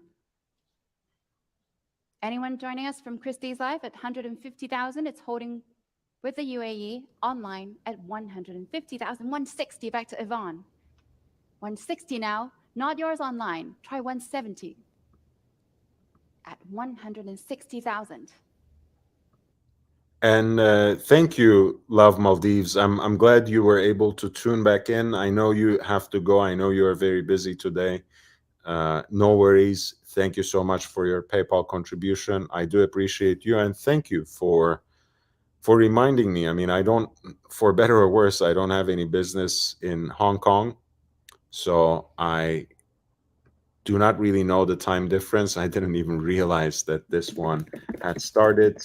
The Basculant just sold at 160,000 Hong Kong dollars, which is right above 20K in USD. I love the tank asymétrique as well, tank basculante. Crash, I guess it's an acquired taste. I'm not too hot on it. We mentioned again, there are other examples that are not particularly appeal to me, but Cartier as such has been performing really well in the auction circuit, and it doesn't really surprise me. This is Tank Française. It's known more as a woman's model, sweep seconds, yellow gold with a matching bracelet. That also sold and sold relatively well. Uh, we have two models coming up after this beautiful and simply elegant tank in 18 karat yellow gold that are of particular importance to me. You know my love for the Cartier Tortue, especially in this monopusher chronograph configuration, in the way it's been revived by CP, the private collection of Cartier Paris, Collection Privée Cartier Paris. Great models, both of them, one in 18 karat yellow gold, one in 18 karat white gold, which is a little more desirable, especially with that outsized Roman numeral singly standing at 12 o'clock. We'll see how those two perform. I think they might go above the estimates. I'm kind of feeling a lot of the Cartier enthusiasts have been remaining very patient and perhaps saving, if you excuse my expression, saving their load for these particular lots, namely 2379 and 2380. The tank sold at the hammer price of 50,000, so that was right above 6K in USD. So let's listen into our auctioneer for the CPCP Cartier tank in 18 karat yellow gold, which is a monopusher chronograph. Sabyiman Sumin Biu 120,000, looking for 130. At 120,000, 130, Singapore takes it. I have 140 now here in my book. At 140, it's with my commission bidder. France try one. And you know, of course, this watch packs quite a lot of history of horology and design into it. It is a revival of a very beautiful Cartier design from the Roaring Twenties. That distinctive tonneau slash tortue turtle shaped design. It is, uh, from that decade of horological innovation and design aesthetic recreation from Cartier between 1998 and 2008. But most importantly, CPCP is also quite distinctive in terms of the technical expertise and horological mastery that it brought into the fold. And in this case, you have THA movement in it for the monopusher chronograph. And THA was a company that was founded by Denis Flageolet, who is the co-founder of De Bethune, FP Jaune, and also Vianney Alter. So you have someone, you have a watch that brings everything that Cartier has to offer in terms of the history, design, and lifestyle, and all the presentation and embellishment and mastery of high horology with these three new age greats. The yellow gold version just sold for 200 Hong Kong dollars. So let's listen to the auction here for the white gold, which is crushing already everything. With Harman now, 300,000. Ahead of you, Harman. Try 320. 320, Yvonne takes it now. Many telephones at 320. It's with Yvonne at 320. 350. As you see, it has already broken the high ceiling of the estimate. The white gold is the more desirable one. The yellow gold just sold for a little more than 25K in US dollars, and the white gold is still going. Good night, by the way, baby girl. I understand it is the East Coast. Good night to you. Thank you for tuning in, and thank you for your generous contribution. At 350, give me a sign. At 350,000. Quite sure then. Selling to the telephone for 350,000. Last chance at 350. It sold for a little less than 45,000. Again, these things just coming to be recognized in a serious way. I think it's a respectable price, but I was expecting more. It still went above the high ceiling of the estimate, so it is still a good result. 350,000 Hong Kong dollars, which equates to 45,000 US dollars. And we have a skeletonized Cartier Pasha next in white gold with a matching clasp, a full package, a full set, one of 100. Very rare. As you know, Cartier Pasha is also venerated Gérald Jantat design.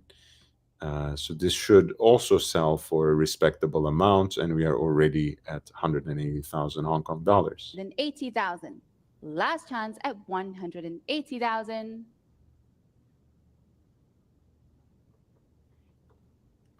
At 180,000 now. I think there might be a system disconnect, so we'll wait for a minute. at 180,000 now. Hoping to reconnect with our Christie's Live clients at 180,000, still holding with the UAE.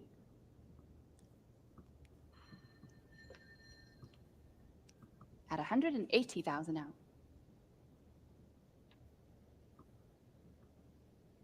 At 180,000 now. Thank you for your patience. We're just holding for a minute, checking on the system connection.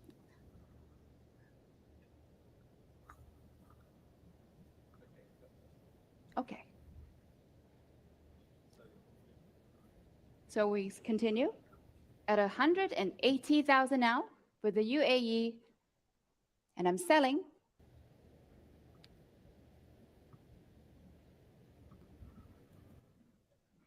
Just waiting for the screen to come back. Holding at $180,000. Thank you for your patience.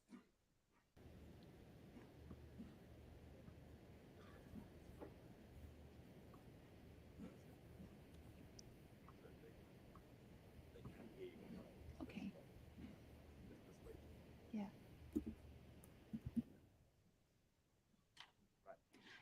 Now we're back at $180,000. It's holding with Christie's Live Paddle 3052 in the UAE. Are we all done? Any further advance over for lot 2381, $180,000.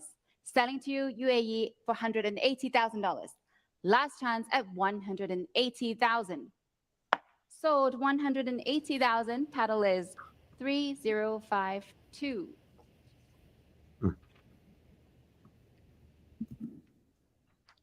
Now we have lot 2382 is the Cartier Rare 18 karat gold automatic semi-skeletonized tourbillon perpetual calendar wristwatch with moon phases, leap year indication, and mother of pearl subdials. With lots of commission interest, I can start here straight again at 170, 180, 190,000 is bid, 190 now, holding here at 190,000. Looking for 200,000 at 190 now. Christie's Live, would you like to join us? 200,000 now. I have 220. Come back to me for 240. At 220 now, it's here with my commission bidder. 240, I'm out. 240,000. Christie's Live has it at 240. Telephones, are you coming in? At 240. Christie's Live has it at 240,000. The previous lot sold, by the way, for 180,000, which was around 23,000 in US dollars. And this one sold for I'm 260,000. 260, actually, right when she was hammering. And it's a skeletonized Pasha perpetual calendar tourbillon with mother of pearl subdials and the moon phase indicator at 12 o'clock, which I find quite beautiful, especially combined with that Cartier signature. It's a gorgeous piece. We're already at 300,000 Hong Kong dollars. Would you like to come back from the UAE? Next bid is 320. Otherwise, I'm selling to Hong Kong for 300,000. At 300 then, are we all done? At 300,000. Last call at $300,000. Sold to Hong Kong, 300,000 to Christie's Live. Paddle is 3380. That was 38,000 for a perpetual calendar tourbillon skeletonized Cartier Pasha. Here with absentee interest, I can start the bidding at 32,000, 35, 30. And next up is another Cartier. We are going with that whole range still, 2383. It's, pardon me, Santos Dumont in 18 karat pink gold on a leather strap. It's a reference 2650 with a hand wound movement. Sure. One bid, you might have it. 42 now, ahead of you. 42,000. Ahead of the telephone. 45. Thank you for coming back. At $45,000. Online, would you like to try 48,000? At 45,000, holding here 48,000. Back to Christie's Live. No more? Quite sure. 48,000 online has it, and I'm selling to Christie's Life for $48,000. Last chance at 48,000. So to online 48,000, paddle is 3052. That was a little more than 6,000 US dollars. Lot 2384 is the Cartier 18 karat pink gold square wristwatch. With commission interest again, I can start straight at 30,000, 32, 35,000 is bid at 35,000 now. 35,000 $35,000 with tie bids. 38,000. Ali broke my tie. 38,000 now. Ali has it on the telephone. At 38,000, I'm out. 38,000 now. 38,000 Ali 38,000. Any further advance at 38,000. Online, would you like to come in at 38,000? Otherwise, I'm selling to the telephone for 38,000. Last call at 38,000. So to you, Alex. Same reference at 26 of 2650. Santos Dumont sold at 38,000. This time with a silver dial, which is more common, of course, for Cartier watches than the previous one with the black dial. Limited edition wristwatches, and from the Cloche de Cartier model circa 2022, they're all numbered 20 and a limited edition series, like new, in condition. And so this is actually a whole set of six limited edition Cartier Cloche watches. It's going to go for a lot of money already. I can see it. Comes with matching metal buckles, white dial for the platinum, anthracite for the pink gold, yellow for yellow gold, skeletonized for pink gold, and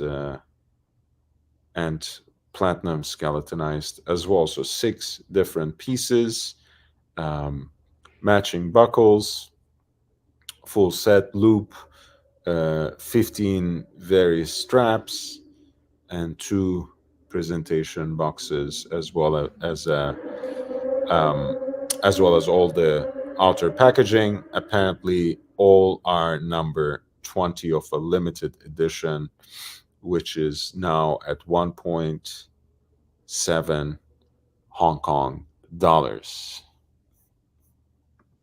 shaking your head at 1,700,000. Then are we all done at 1,700,000? Last call at 1,700,000. And that's a pass at 1 million. It did not sell because the reserve was at 1.8. Now lot 2386, which is the De Beers of brass and diamond hourglass timer. And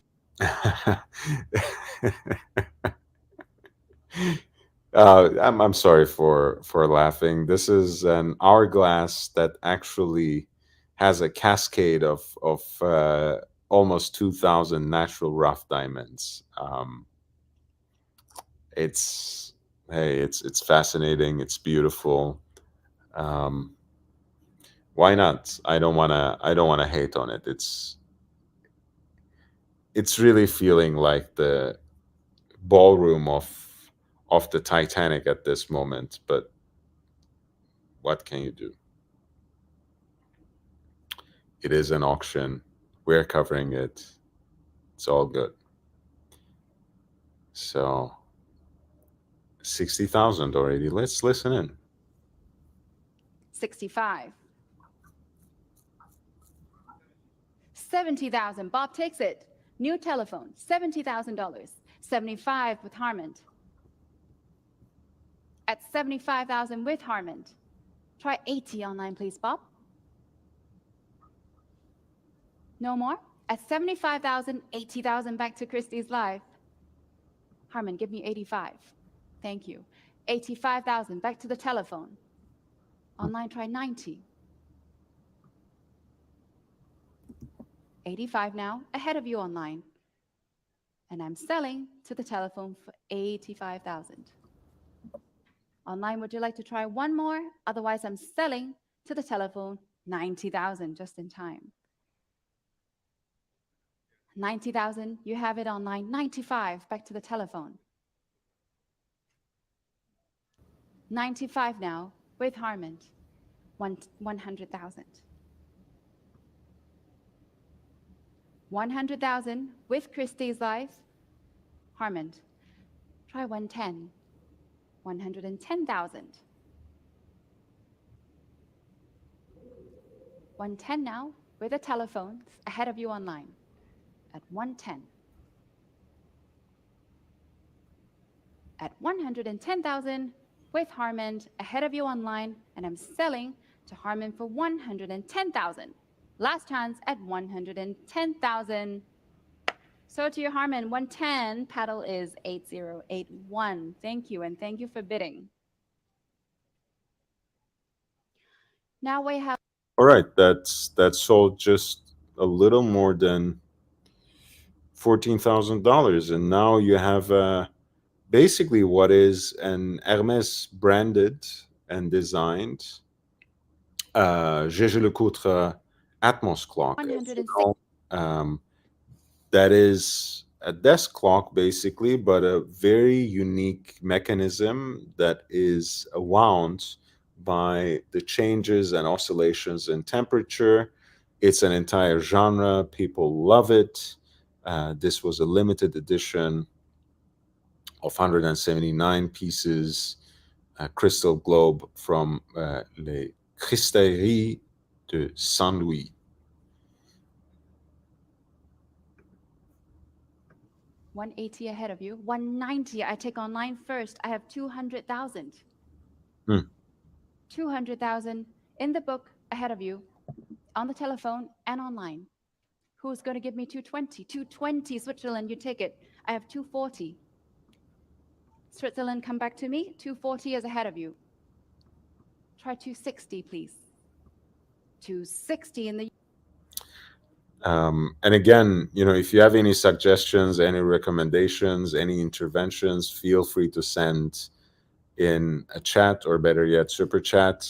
This is the first time I do live auction coverage. I usually prefer doing previews and reviews, so I'm still adjusting to the format. If you have any suggestions, I'm completely open. If you have any requests, of course, again, feel free to draw my attention to it. Funds over $380,000. I'm looking at you. 380 now, ahead of you. $400,000, I'm out. Thank you very much. At 400,000 now, it's with you. On the telephone, 420, back to Christie's Live. Try 450. At 420 with Christie's Life. At 420. Try one more. 420 now. Many telephones. 450. Back to the telephone. Ahead of you online, it's 450,000 Hong Kong dollars now. Holding on the telephone is ahead of you. Try 480. At 450,000 now, with a telephone, looking for 480. Who's going to give me 480? It's with you. And I'm selling to the telephone for 450,000. Last chance at 450,000. So to you, 450,000. Paddle is. That's quite respectable for an Atmos clock, a special edition as well, equals to about 58,000 US dollars. Lot 2. And there we have it, guys. We have a whole bunch of A. Lange und Söhne watches. We're gonna have a lot of fun. They are my favorites.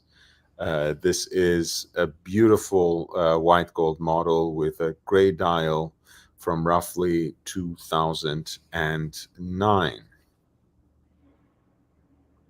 I have 130. I have 130 now in my book. Try 140. 140. I have 150 back to here. 150 with my commission bidder, Stephanie. 160, I see online first. Stephanie, try 170. I'm out. At 170, Stephanie takes it on the telephone. At 170,000, online 180. Online takes it 180. Stephanie, try 190, please. 190. It's with Stephanie on the telephone at 190,000. Online, would you like to try 200,000? 200,000, new plays with Kevin on my right. 200,000, Stephanie, what do you say? Give me 220. Kevin has it, 200,000. Online, please come back at $200,000. Quite sure? At 200,000, Stephanie. At $200,000, and I'm selling to Kevin at 200,000. Online, last call, 220 in Indonesia. I see first.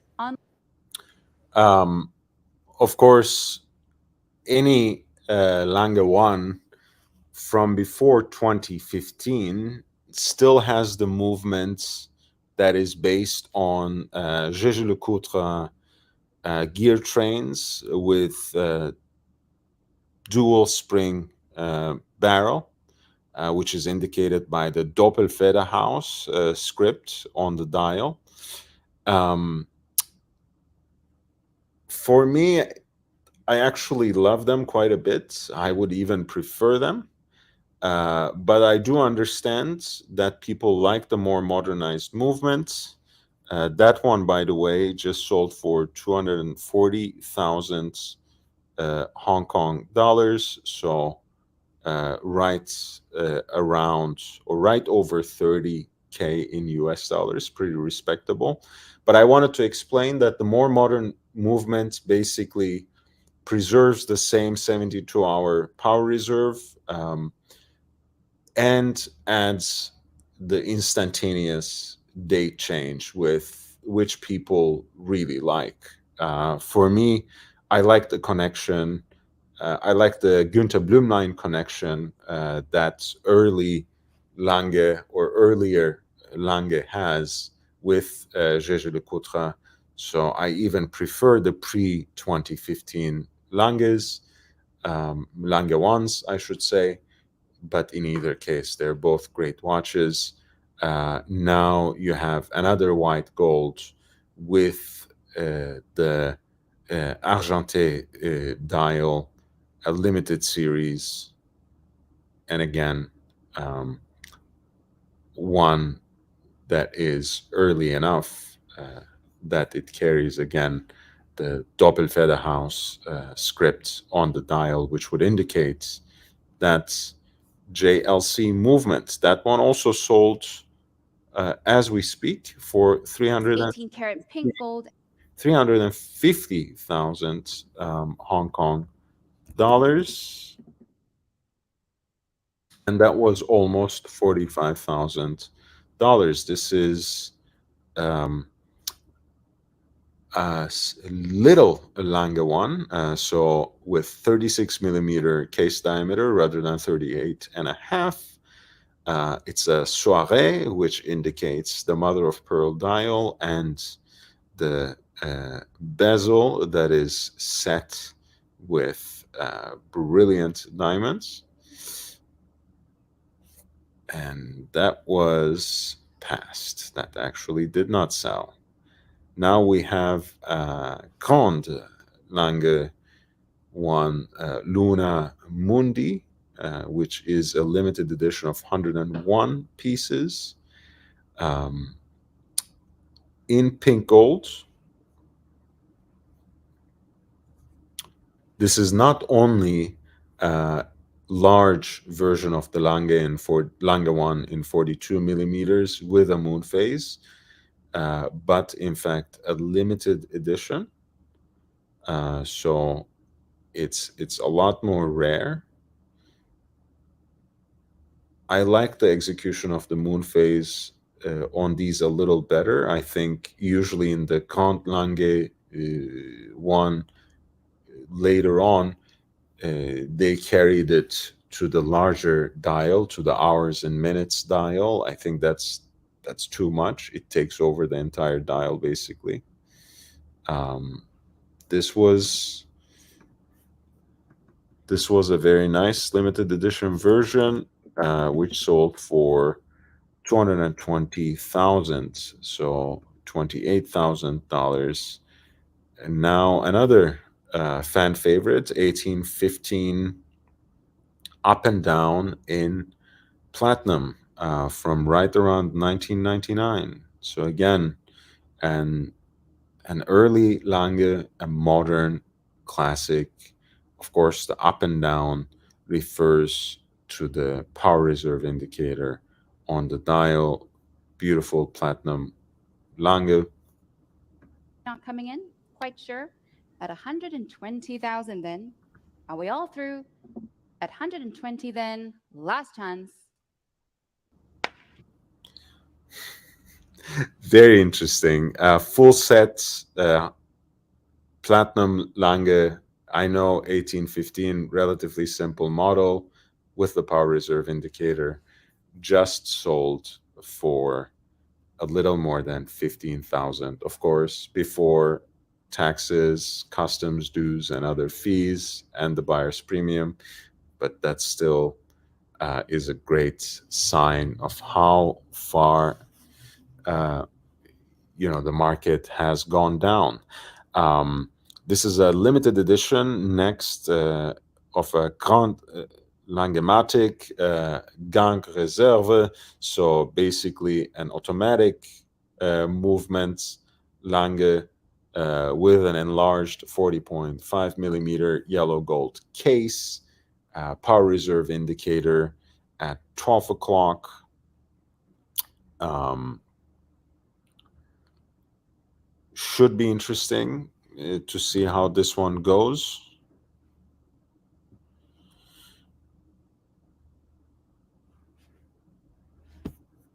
Yes. Last chance at 240,000. So to you, 240,000.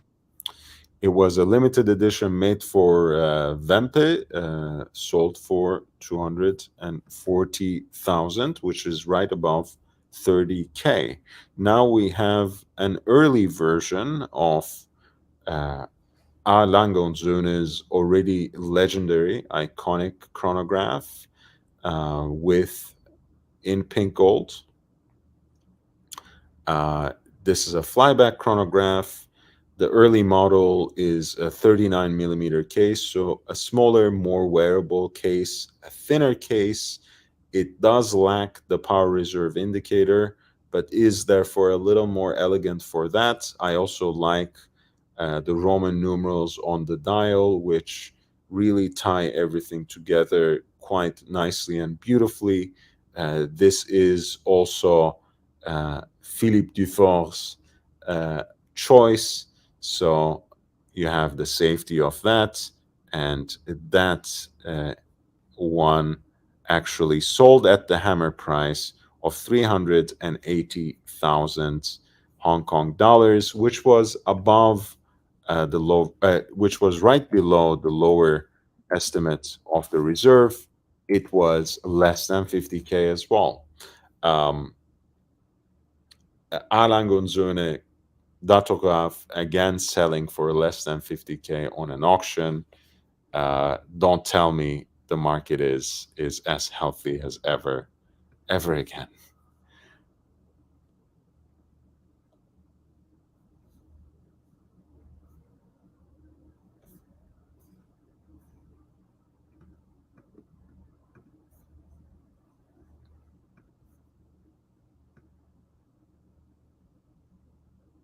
Concludes my session today. The jumping hour My colleague. Richard Lange did not sell and was passed. And now we have an entire series of Gérard Janta watches with uh, Disney characters, mostly with Mickey Mouse, Minnie Mouse, and Donald Duck. And who do we have here? The Mickey Mouse Retro Fantasy model. And for this lot sold with no reserve, let's start nice and low at 12,000. 12,000. 12,000. Any advance? You're at 13,000, 14,000 now, 15,000, 16,000, 17, 18. Give me 19, 19, 20 now at 20,000, 22. Now with you, it's cleared my book at 22, 24 on Christie's Live in Japan. 24,000. Give me 26, 26 UAE. Thank you. Welcome at 26,000. All right. 30,000. Let's not waste any time. At 30,000. Bob has it. Japan, give me 32. Japan takes it at 32,000. Next bid will be 35. 35,000. I heard Bob first. Christie's Live. Japan has it at 38. 40,000 back with Bob. 42,000 in Japan. 45 back with Bob. 48 in Japan. 50,000 now. 55 back in Japan. 60,000 UAE, welcome back at 60,000. 65 back with Bob. Would you like 70,000 Japan? UAE takes it first at 70,000. 75 back with Bob. 80,000 now. 90,000. We have well over crossed the higher ceiling of that estimate, which was 40,000 in Hong Kong dollars, and we're already in 6 digits in the local currency. Christie's live. You're quite silent. Come back to me.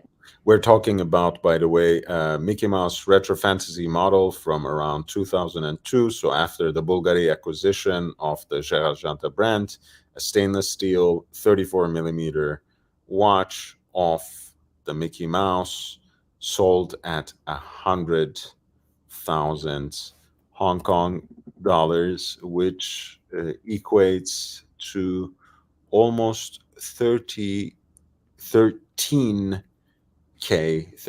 grand in US dollars. So an automatic jump hour stainless steel again of the Minnie Mouse retro fantasy model, this time 36 millimeter, again with a mother of pearl dial. 70,000 with Bob. 70,000 is already with Bob. Would you like 80,000 on Christie's live? 75,000 on live. Bob, give me 80. 80,000 now at 80,000. Next bid is 85,000. 85,000 back on Christie's live. 90,000 now. 95,000. Japan comes back. 100,000 to my first bidder on Christie's live. Next bid is 110. At 100,000 on Christie's live. 110 in Japan. You're out. Thank you very much for your bids. 120 now, back on Christie's live with my first bidder. Japan, would you like 130? At 120,000, holding it still for my first bidder on Christie's live. Any advance here at 120,000? Are we quite sure then? At 120,000, any advance in the room? Bob, you're quite sure you're out? Thank you very much for your bids then. I'm selling to you on Christie's live for 120,000. Fair warning. Sold for 120,000. Paddle 3371. Congratulations. Next is lot 2398, a Gerald Genta stainless steel automatic wristwatch, Mickey Mouse retro fantasy model. So the Minnie Mouse watch just sold for 130K in the local currency, which is almost 17,000 US dollars. 12,000. Any advance here at 12, 13. And next up is, again, a Mickey Mouse retro fantasy model, jump hour watch with the retrograde function, 36 millimeter in diameter with a mother of pearl dial. It's a stainless steel wristwatch. With you, Remy. 32 on Christie's live, 35, Remy. 38,000 with Bob and 40,000 back with Remy. 42 and 45, 48, 50, 55, 60, 65. 65 with Bob then. 65, I gave it to Bob first. 70,000 on Christie's live. Bob, are you coming back? At 70,000 on Christie's live. 75 in Japan. Too late, Bob. Give me 80. 80,000 with Bob. Christie's live, give me 85. At 85,000 back on Christie's live. Bob, give me 90. At 85,000 on Christie's live. 90,000 in Japan. Japan has it for 90,000. Bob, Remy, no colluding. Anyone coming in? At 90,000. Bob would like 95. You're quite sure. Thank you very much for your bids. 90,000. Japan has it. Are you coming back to me at UAE? At 90,000. Still with Japan then. Fair warning. 90,000 is going to Japan. Last chance. And selling for 90,000. Sold for 90,000. This one sold for 90,000, which is 11.5 grand in US dollars. And we have the same watch with the Donald Duck, and in 34 millimeters, once again a stainless steel jump hour watch with retrograde minutes. 1,000, 30,000 now. 32, 35, 38. 38,000 with Bob. Would you like 40,000, Christie's Live? At 38,000, still with Bob. 40,000 on Christie's Live. 42,000 back with Bob. 42,000. 45 back on Christie's Live. 48 now. Let's round it up to 50. At 48,000, still with Bob. Would you like 50, Christie's Live? 48,000 still. 50,000 back on Christie's Live. 55 again. At 55,000. What shall we do, Christie's Live? 55,000 is just ahead of you with Bob still on the telephone. 55,000. Any advance? Would you like to try one more, Christie's Live? Otherwise, I'm selling to Bob for 55,000. Last chance. Fair warning. 55,000 then. Sold for 55,000, paddle 8051. Thank you. And for the last of the Gerald Genta series, lot 2. Well, it turns out people like Donald Duck much less than Mickey Mouse. That one sold for 55K in the local currency, which amounts to right around 7,000 US dollars. 70,000, 75,000 now, at 75,000. 80,000 on Christie's Live, 85,000 now, at 8. This is a white gold limited edition in a 36 millimeter case. Again, the Mickey Mouse retro fantasy model. It is, however, a limited edition. I think it celebrates perhaps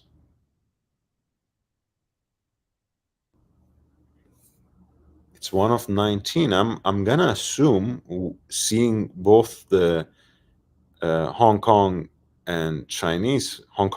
and Chinese flags, along with the UK flag on the dial, perhaps it's something that commemorates the handover of Hong Kong to China, which was, I think, in 1999. Hopefully, I'm not mistaken. It sold at $100,000, which is almost 13,000 in US dollars. Reserve, let's start nice and low at 40,000. Any advance at 40,000. 42,000 in Thailand, welcome. 42,000, Thailand has it. 45 in Singapore now. 48, Thailand is back at 48,000. Singapore, would you like 50? Yes, 50. Singapore takes it. 55, back in Thailand, no hesitation. Singapore, would you like 60? Singapore has it at 60,000, and Thailand takes it back at 65. 65 now, still in, holding it here. Next bid is 70,000, Christie's Live. Telephones, your chance to come in. Otherwise, I'm selling to Thailand for 65,000. Singapore is back for 70,000. And Thailand, 75,000 now. 75,000, still with Thailand.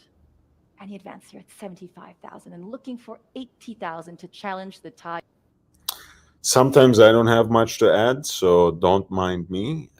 You can always ask additional questions or send in your requests with super chats. This is an Alain Silberstein from 1995. 95,000. Ahead of you, Singapore. Singapore takes 90,000, and Thailand is back for 95.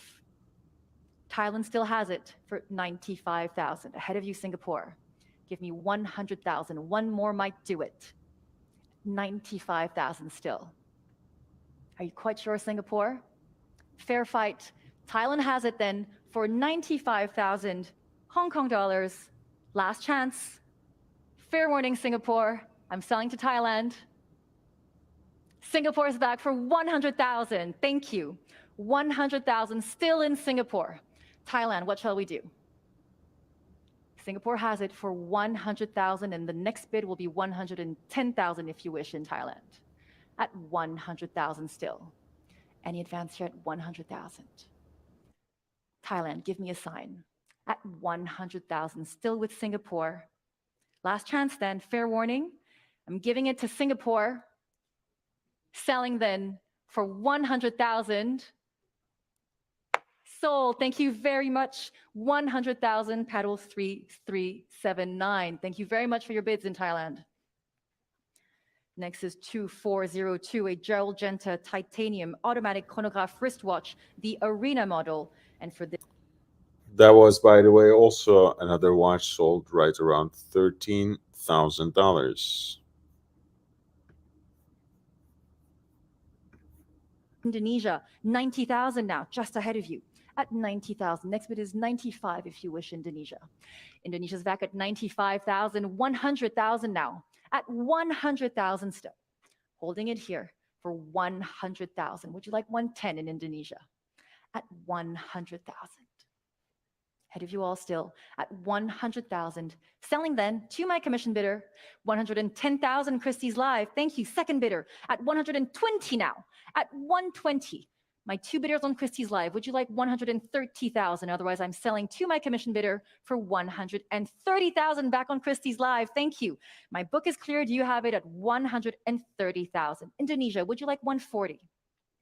130,000. Still with Christie's Live. Not with you, Indonesia. I'm selling then, fair warning, for 130,000. Last chance for 130,000. Sold for 130,000. Paddle 3190. Well done. Thank you very much. Moving on to 2403, a Gerald Genta 18-karat white gold automatic wristwatch. And here, let's start at 70,000, 75,000, 80,000 now, at 80,000. Any advance here at 80,000. 80,000 ahead of you all at 80,000. 85,000, Indonesia is back. 85,000, Indonesia has it at 90,000 now. 90,000 ahead of you all at 90,000. Would you like 95? 95,000 with my second bidder on Christie's Live at 100 now. At 100,000. Next bid is 110 if you wish. At 100,000. 110,000 back on Christie's Live. At 120 now. At 120,000. Ahead of you both. At 130 on Christie's Live. At 130,000 on Christie's Live. Next bid is 140. 130 ahead of you all. Telephones, are you coming in? At 130,000. I'm selling then to my bidder on Christie's Live for 130,000. Last chance, fair warning, for 130,000. Sold for 130,000. Paddle 3190. Thank you very much. Next is 2404, a Gerald Genta 18-karat white gold automatic perpetual calendar wristwatch, dual time and leap year indication, Arena perpetual calendar model. And for this, let's start here at 130,000. At 130,000. 140 now. At 140,000. At 140,000. 150. At 150,000. Any advance here at 150,000. Next bid is 160 if you wish to come back, Christie's Live. At 150,000. 160,000 in Indonesia. At 160 in Indonesia. Any advance here at 160,000. Next bid is 170,000. Singapore, are you coming back? Indonesia has it at Yes, St. Peter, that ahead of you all. sounds You're not coming in. really Christie's Live has interesting. it then for 100. I don't know. I don't know if I have anything to add, but I will check it out. I'll check it out. That's Donald and Math Magic Land, 1959. A beautiful moving illustration of the golden ratio applied in classic art and architecture. Could be interesting.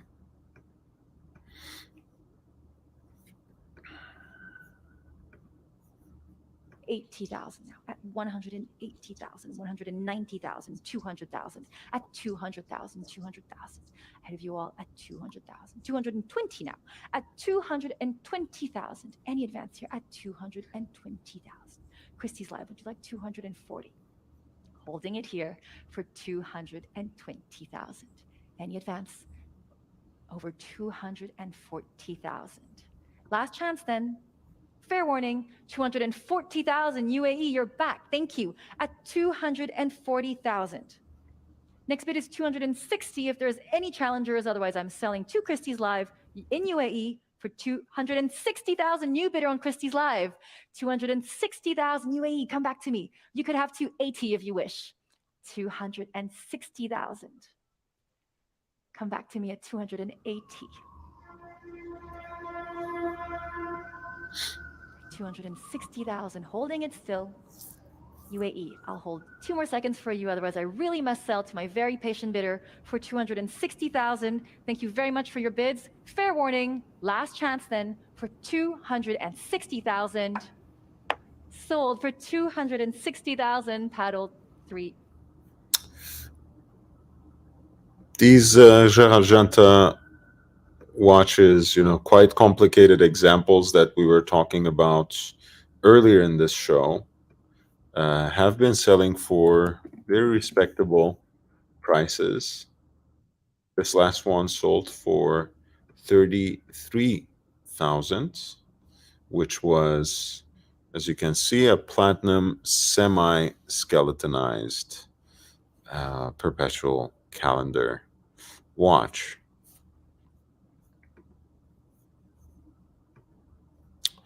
And this one, of course, is an Octo by Retro, and Octo, as we have again talked about, is the ancestor of today's Octo Finissimo, and the Octo is a Gérald Genta design that didn't sell at 75,000 Hong Kong dollars. It was actually passed.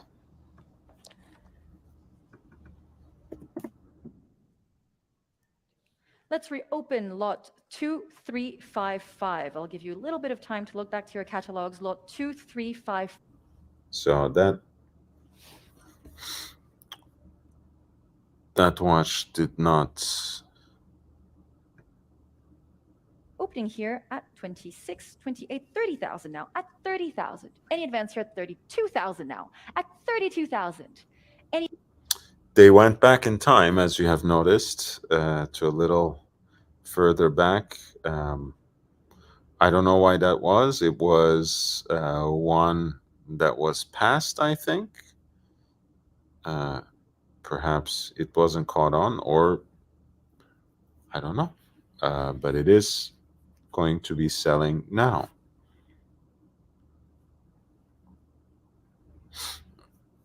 Have it at 50,000. Any advance here at 50,000? 50,000, 55 now, at 55,000. Would you like 60,000? 55,000. Speaking of fair warnings, I think I'm going to be taking off in about 17 minutes. It's going to be midnight here. I would have loved to continue, but I think there are more than 100 watches that they need to go through before the auction finishes. So I'm not sure if I'm going to have the time until between now and midnight, but we will see. As you saw, the Gérald Genta Octo by Retro model did not sell. That was an 18-karat white gold version of it, with the Genta brand rather than the Bulgari brand. This now is a ceramic version of the Octo Finissimo, skeletonized black ceramic. Let's see if it actually sells. Not mentioned in the printed catalog.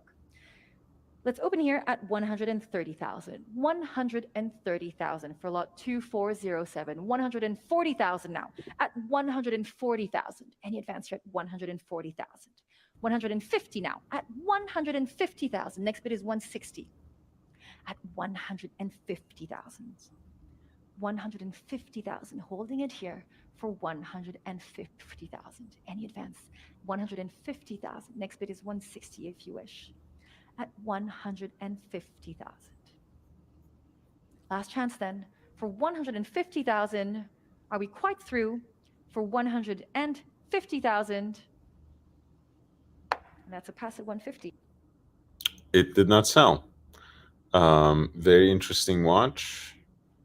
Octofinissimos seem to be getting some traction. People love these sorts of all ceramic watches, but I guess it wasn't its time.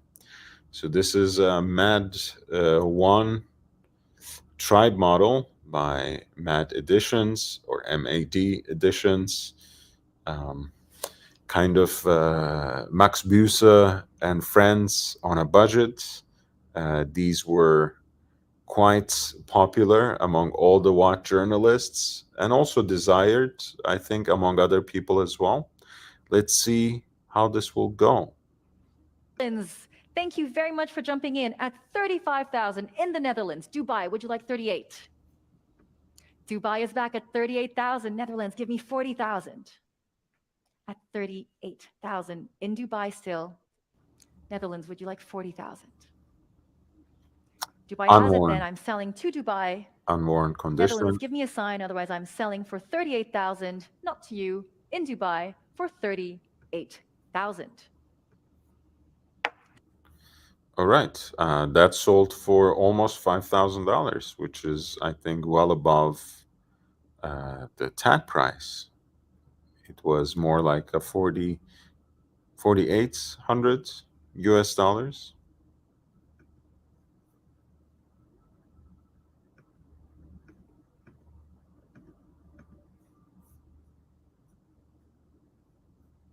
Huh. St. Peter, thank you for the kind words. I try my best. I hope you mean class, not in the social sense and not even in the educational sense, but hopefully,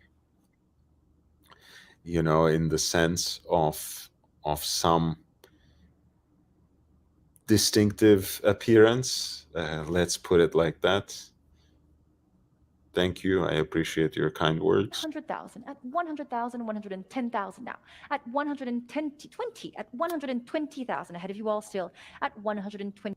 This is a beautiful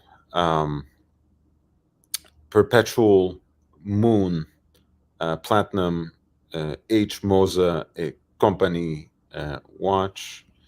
I really like these, more toned down, more conventional and traditional expressions of Mosa. I know I'm very, very biased when it comes to that, but I try to find at least one model, at least something to appreciate about every single brand. This one didn't sell because no one bid at the 140,000 lower limits. That was already 18,000 US dollars. No one bids. This is their dual time watch, which they call a Nomad, also in platinum. Let's see if someone bites this one. I think it's a beautiful piece, but perhaps not to everyone's liking, at least not at that price point. 10,000. Next click is 120 if you wish. At 110,000. Still with me. Hong Kong, what shall we do? Would you like 120,000? At 110,000. Ahead of you, Hong Kong. Come back to me at 120,000. Are you quite sure then? Last chance at 110,000. Not with you, Hong Kong. At 110,000.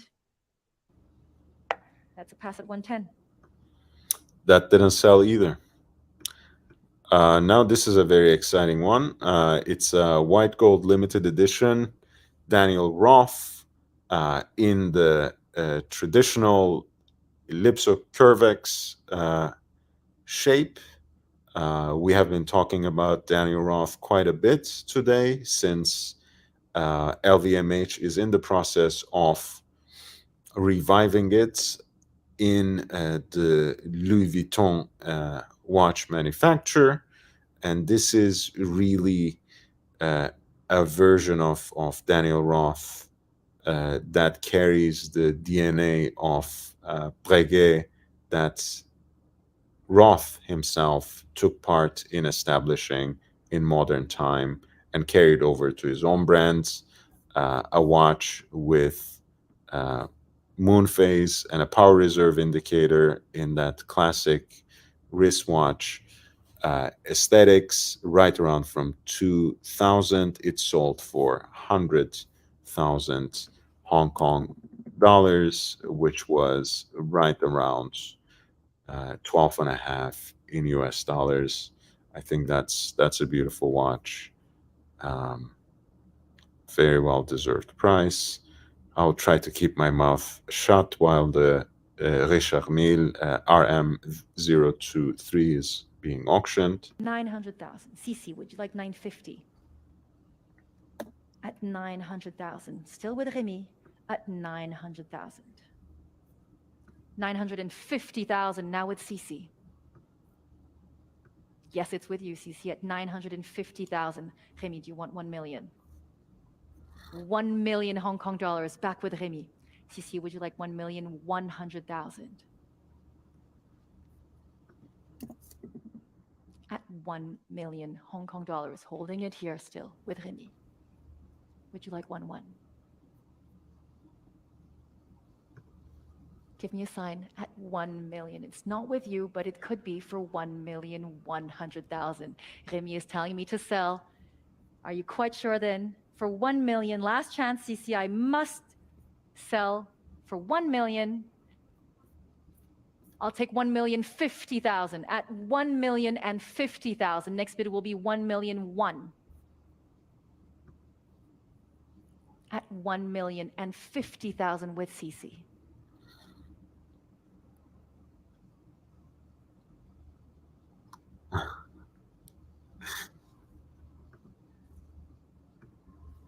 At 1,050,000.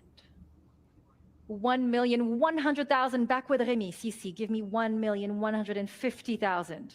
Try 1-2 even. At 1,100,000, still with Remy's very patient bidder.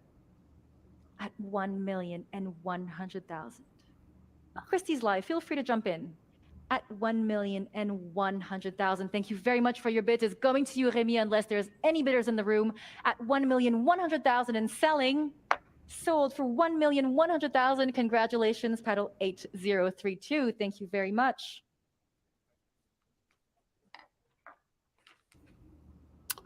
That was 140,000 US dollars, basically a bargain for me. Ceramic and diamond set wristwatch, Elegant 40 model. And for this, let's start at 150,000, 150. At 160,000 now, 160. At 160,000. Any advance here at 160,000, 170 now. At 170,000. Would any telephone like to come in? At 170,000. Harmon, give me 180. I see you want to come in. At 180,000, too late. Bob has it. 180. Bob took it away from you, but you could have 190 if you wish. At 180,000 with Bob. Bob has it at 180,000. Harmon, would you like 190? You're out. Thank you very much for trying. Bob has it then for 180,000. Ahead of you all in the room on Christie's Live for 180,000. It's coming to you. Fair warning then for 180,000. Sold for 180,000. 180,000 Hong Kong dollars for that F. Pigeon Elegant 40 gem set. That was a $23,000 watch.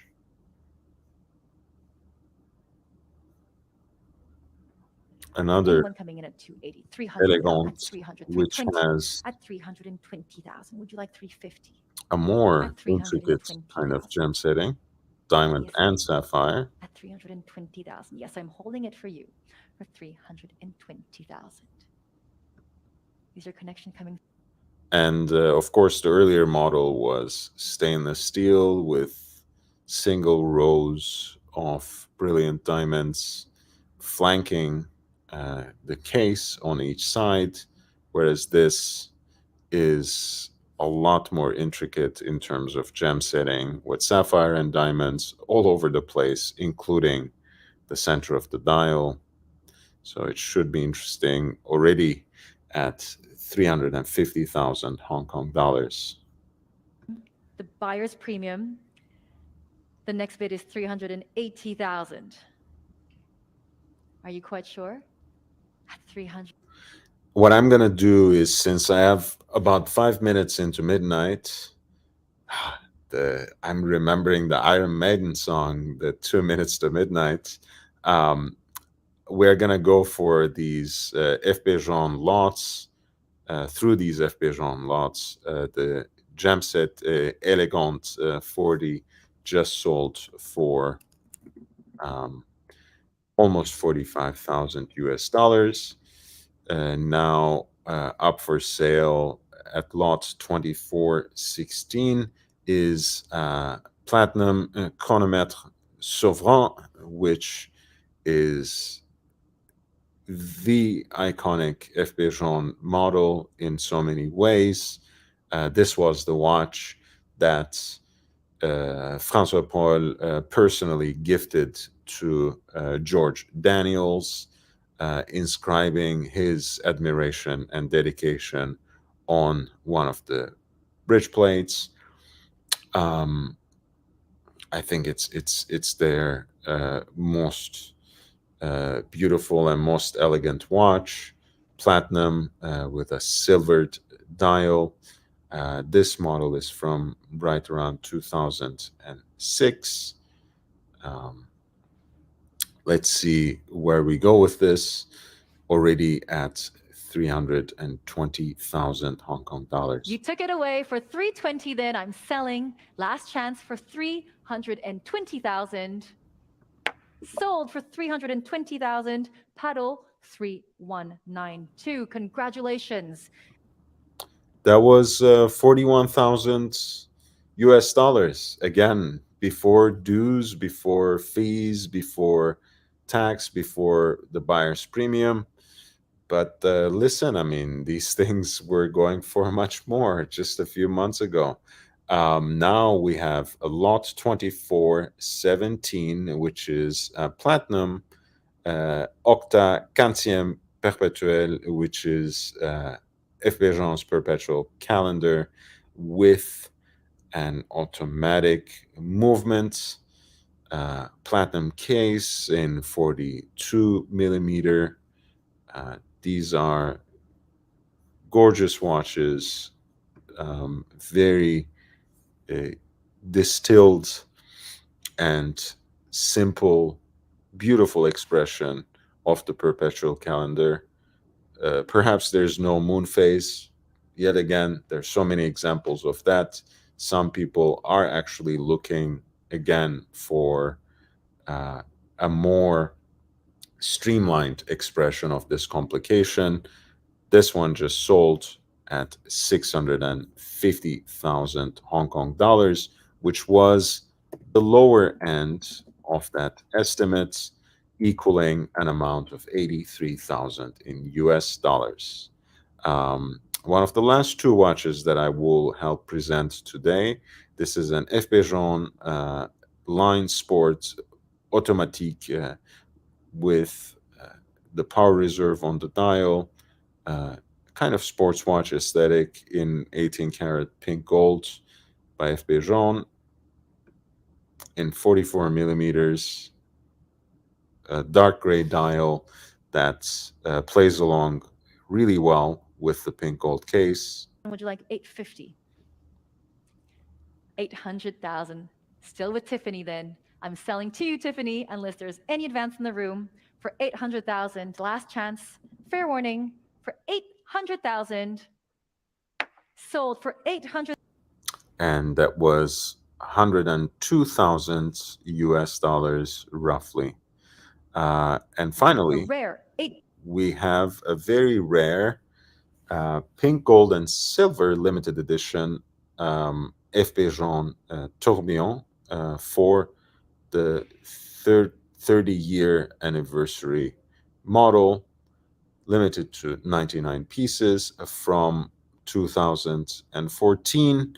It actually has a gilt brass movement, guilloche silver, and 18 karat pink gold case. Very, very beautiful piece, actually delivered in Hong Kong, apparently. Comes, of course, with the matching 18 karat pink gold F. Bijon buckle and the authenticity certificate. Fast enough. At 2,400,000, Bob has it. At 2,000,004. Try 2,000,006. 2,000,004 with Bob, who was quick enough for 2,000,000. Okay, St. Peter, I mean, you're really pushing me. I tried my best not to make any comments. My endless admiration and due respect for all the male auctioneers notwithstanding, I have been enjoying myself quite a bit watching this auction. I think the previous lady was extremely beautiful and stunning as well. Great auctioneers, very commanding, very well versed, and very pleasant, fast paced. Everything to be appreciated, and it doesn't hurt that they were quite easy on the eyes as well. Um, Being lost in that 16,000 in conversation, Japan. let's not lose track of the very special F. Bijon sold at lot 2419 for a little more than $300,000, a very limited edition piece, absolutely lovely. And that will practically conclude my presentation. I will cut it off at an opportune point. I will just leave you with the auction where they are now finishing off an IWC Ingénieur that was sold in 1991 in Japan. This is a reduced sized version, not as desirable as the jumbo model, perhaps, the reference 3508, but actually quite wearable in the 34 millimeter integrated bracelet sizing for the 34 millimeter case, white dial with gilt accents. I love it. I don't know what you think of it, but there you go. And they will have um, a few of them. This one sold at 28. You have another 28K in Hong Kong dollars. You do the math, you divide it roughly by 8. You have the same model sold in the UK around the same time, this time in 34 millimeter. Let's go. In Singapore. I'm continuing for until we get to the jumbo, which is the one after this. Let's see how the gold will sell.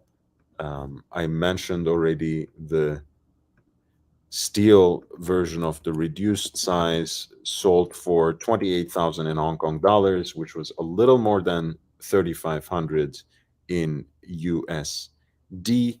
The gold version is currently going up for sale. Let's see how it does. 65,000 back on Christie's Live. Would you like 70,000, sir? 65,000. Still in Christie's Live. Thank you very much for your bid, sir. 65,000 is going to Christie's Live in UAE. Unless my first bidder comes back, I'm selling. Fair warning for 65,000 then. New bidder in Hong Kong at 70,000. Welcome. 70,000. Takes it away from UAE unless you want it back for 75. 70,000 in Hong Kong on Christie's Live. Next bid is 75 if you wish. 70,000 still. Holding it here, but not too long. I really must sell for 70,000. Last chance then. Fair warning. 70,000 Hong Kong dollars going to you in Hong Kong. Sold for 70,000. Paddle 3244. Last minute jump. That did the trick. Thank you. Lot 2422, an IWC famous stainless steel automatic wristwatch, Ingénieur SL model. This model was sold in 1981 to Germany. And with This I can open at 100,000. 100,000. Ahead of you all at 100,000. 110 now. At 110,000. At 110,000. Any advance here at 120 now. At 120,000 with a commission bidder. At 120,000. Looking for 130. The gold reduced sized version of the Ingenieur sold for right around 9,000. The jumbo, which is being auctioned now, the Gérard Janta designed Ingenieur, sold for the lower end of that estimate, which was 120,000 in Hong Kong dollars, a little more than 15,000 US dollars. The watch market is becoming reasonable again. Maybe soon enough, middle class people, if they still exist, if we can still survive, will be able to buy luxury watches again. Hey, who knows? Um, Would you Everyone, thank you for your support. Thank you for your support and presence. OG Baby Girl, thank you for your super chat. Um, Everyone else, thank you for being here. Bezos, Mike, David, Bruce G, Big Meech, um, of course, my friend St. Peter. Thank you for being here. I love Maldives. Thank you for alerting me to the fact that the auction was already going on so I could present on it live, which was a first for my show. I want to come back to it. I want to do it again. If you have any suggestions or recommendations, feel free to let me know. You can always, of course, leave comments, uh, send super chats, send super thanks in comments. Support me on PayPal, Cash App, and Patreon. All the links are provided in the video description. They are going on the ticker now. And if that weren't enough, I've also pinned them on the chat because why not? As with everyone else, I love money. It's been a great run so far. Thank you so much for your support. Hit the like button on your way out. If you have enjoyed any part of this show, if you have learned anything from this show, if you have um, enjoyed any part of it, I appreciate you. Thank you so much. I'll be back with you tomorrow, I hope, again around the same time for the late night show.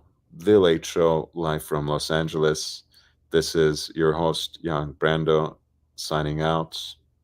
Peace out.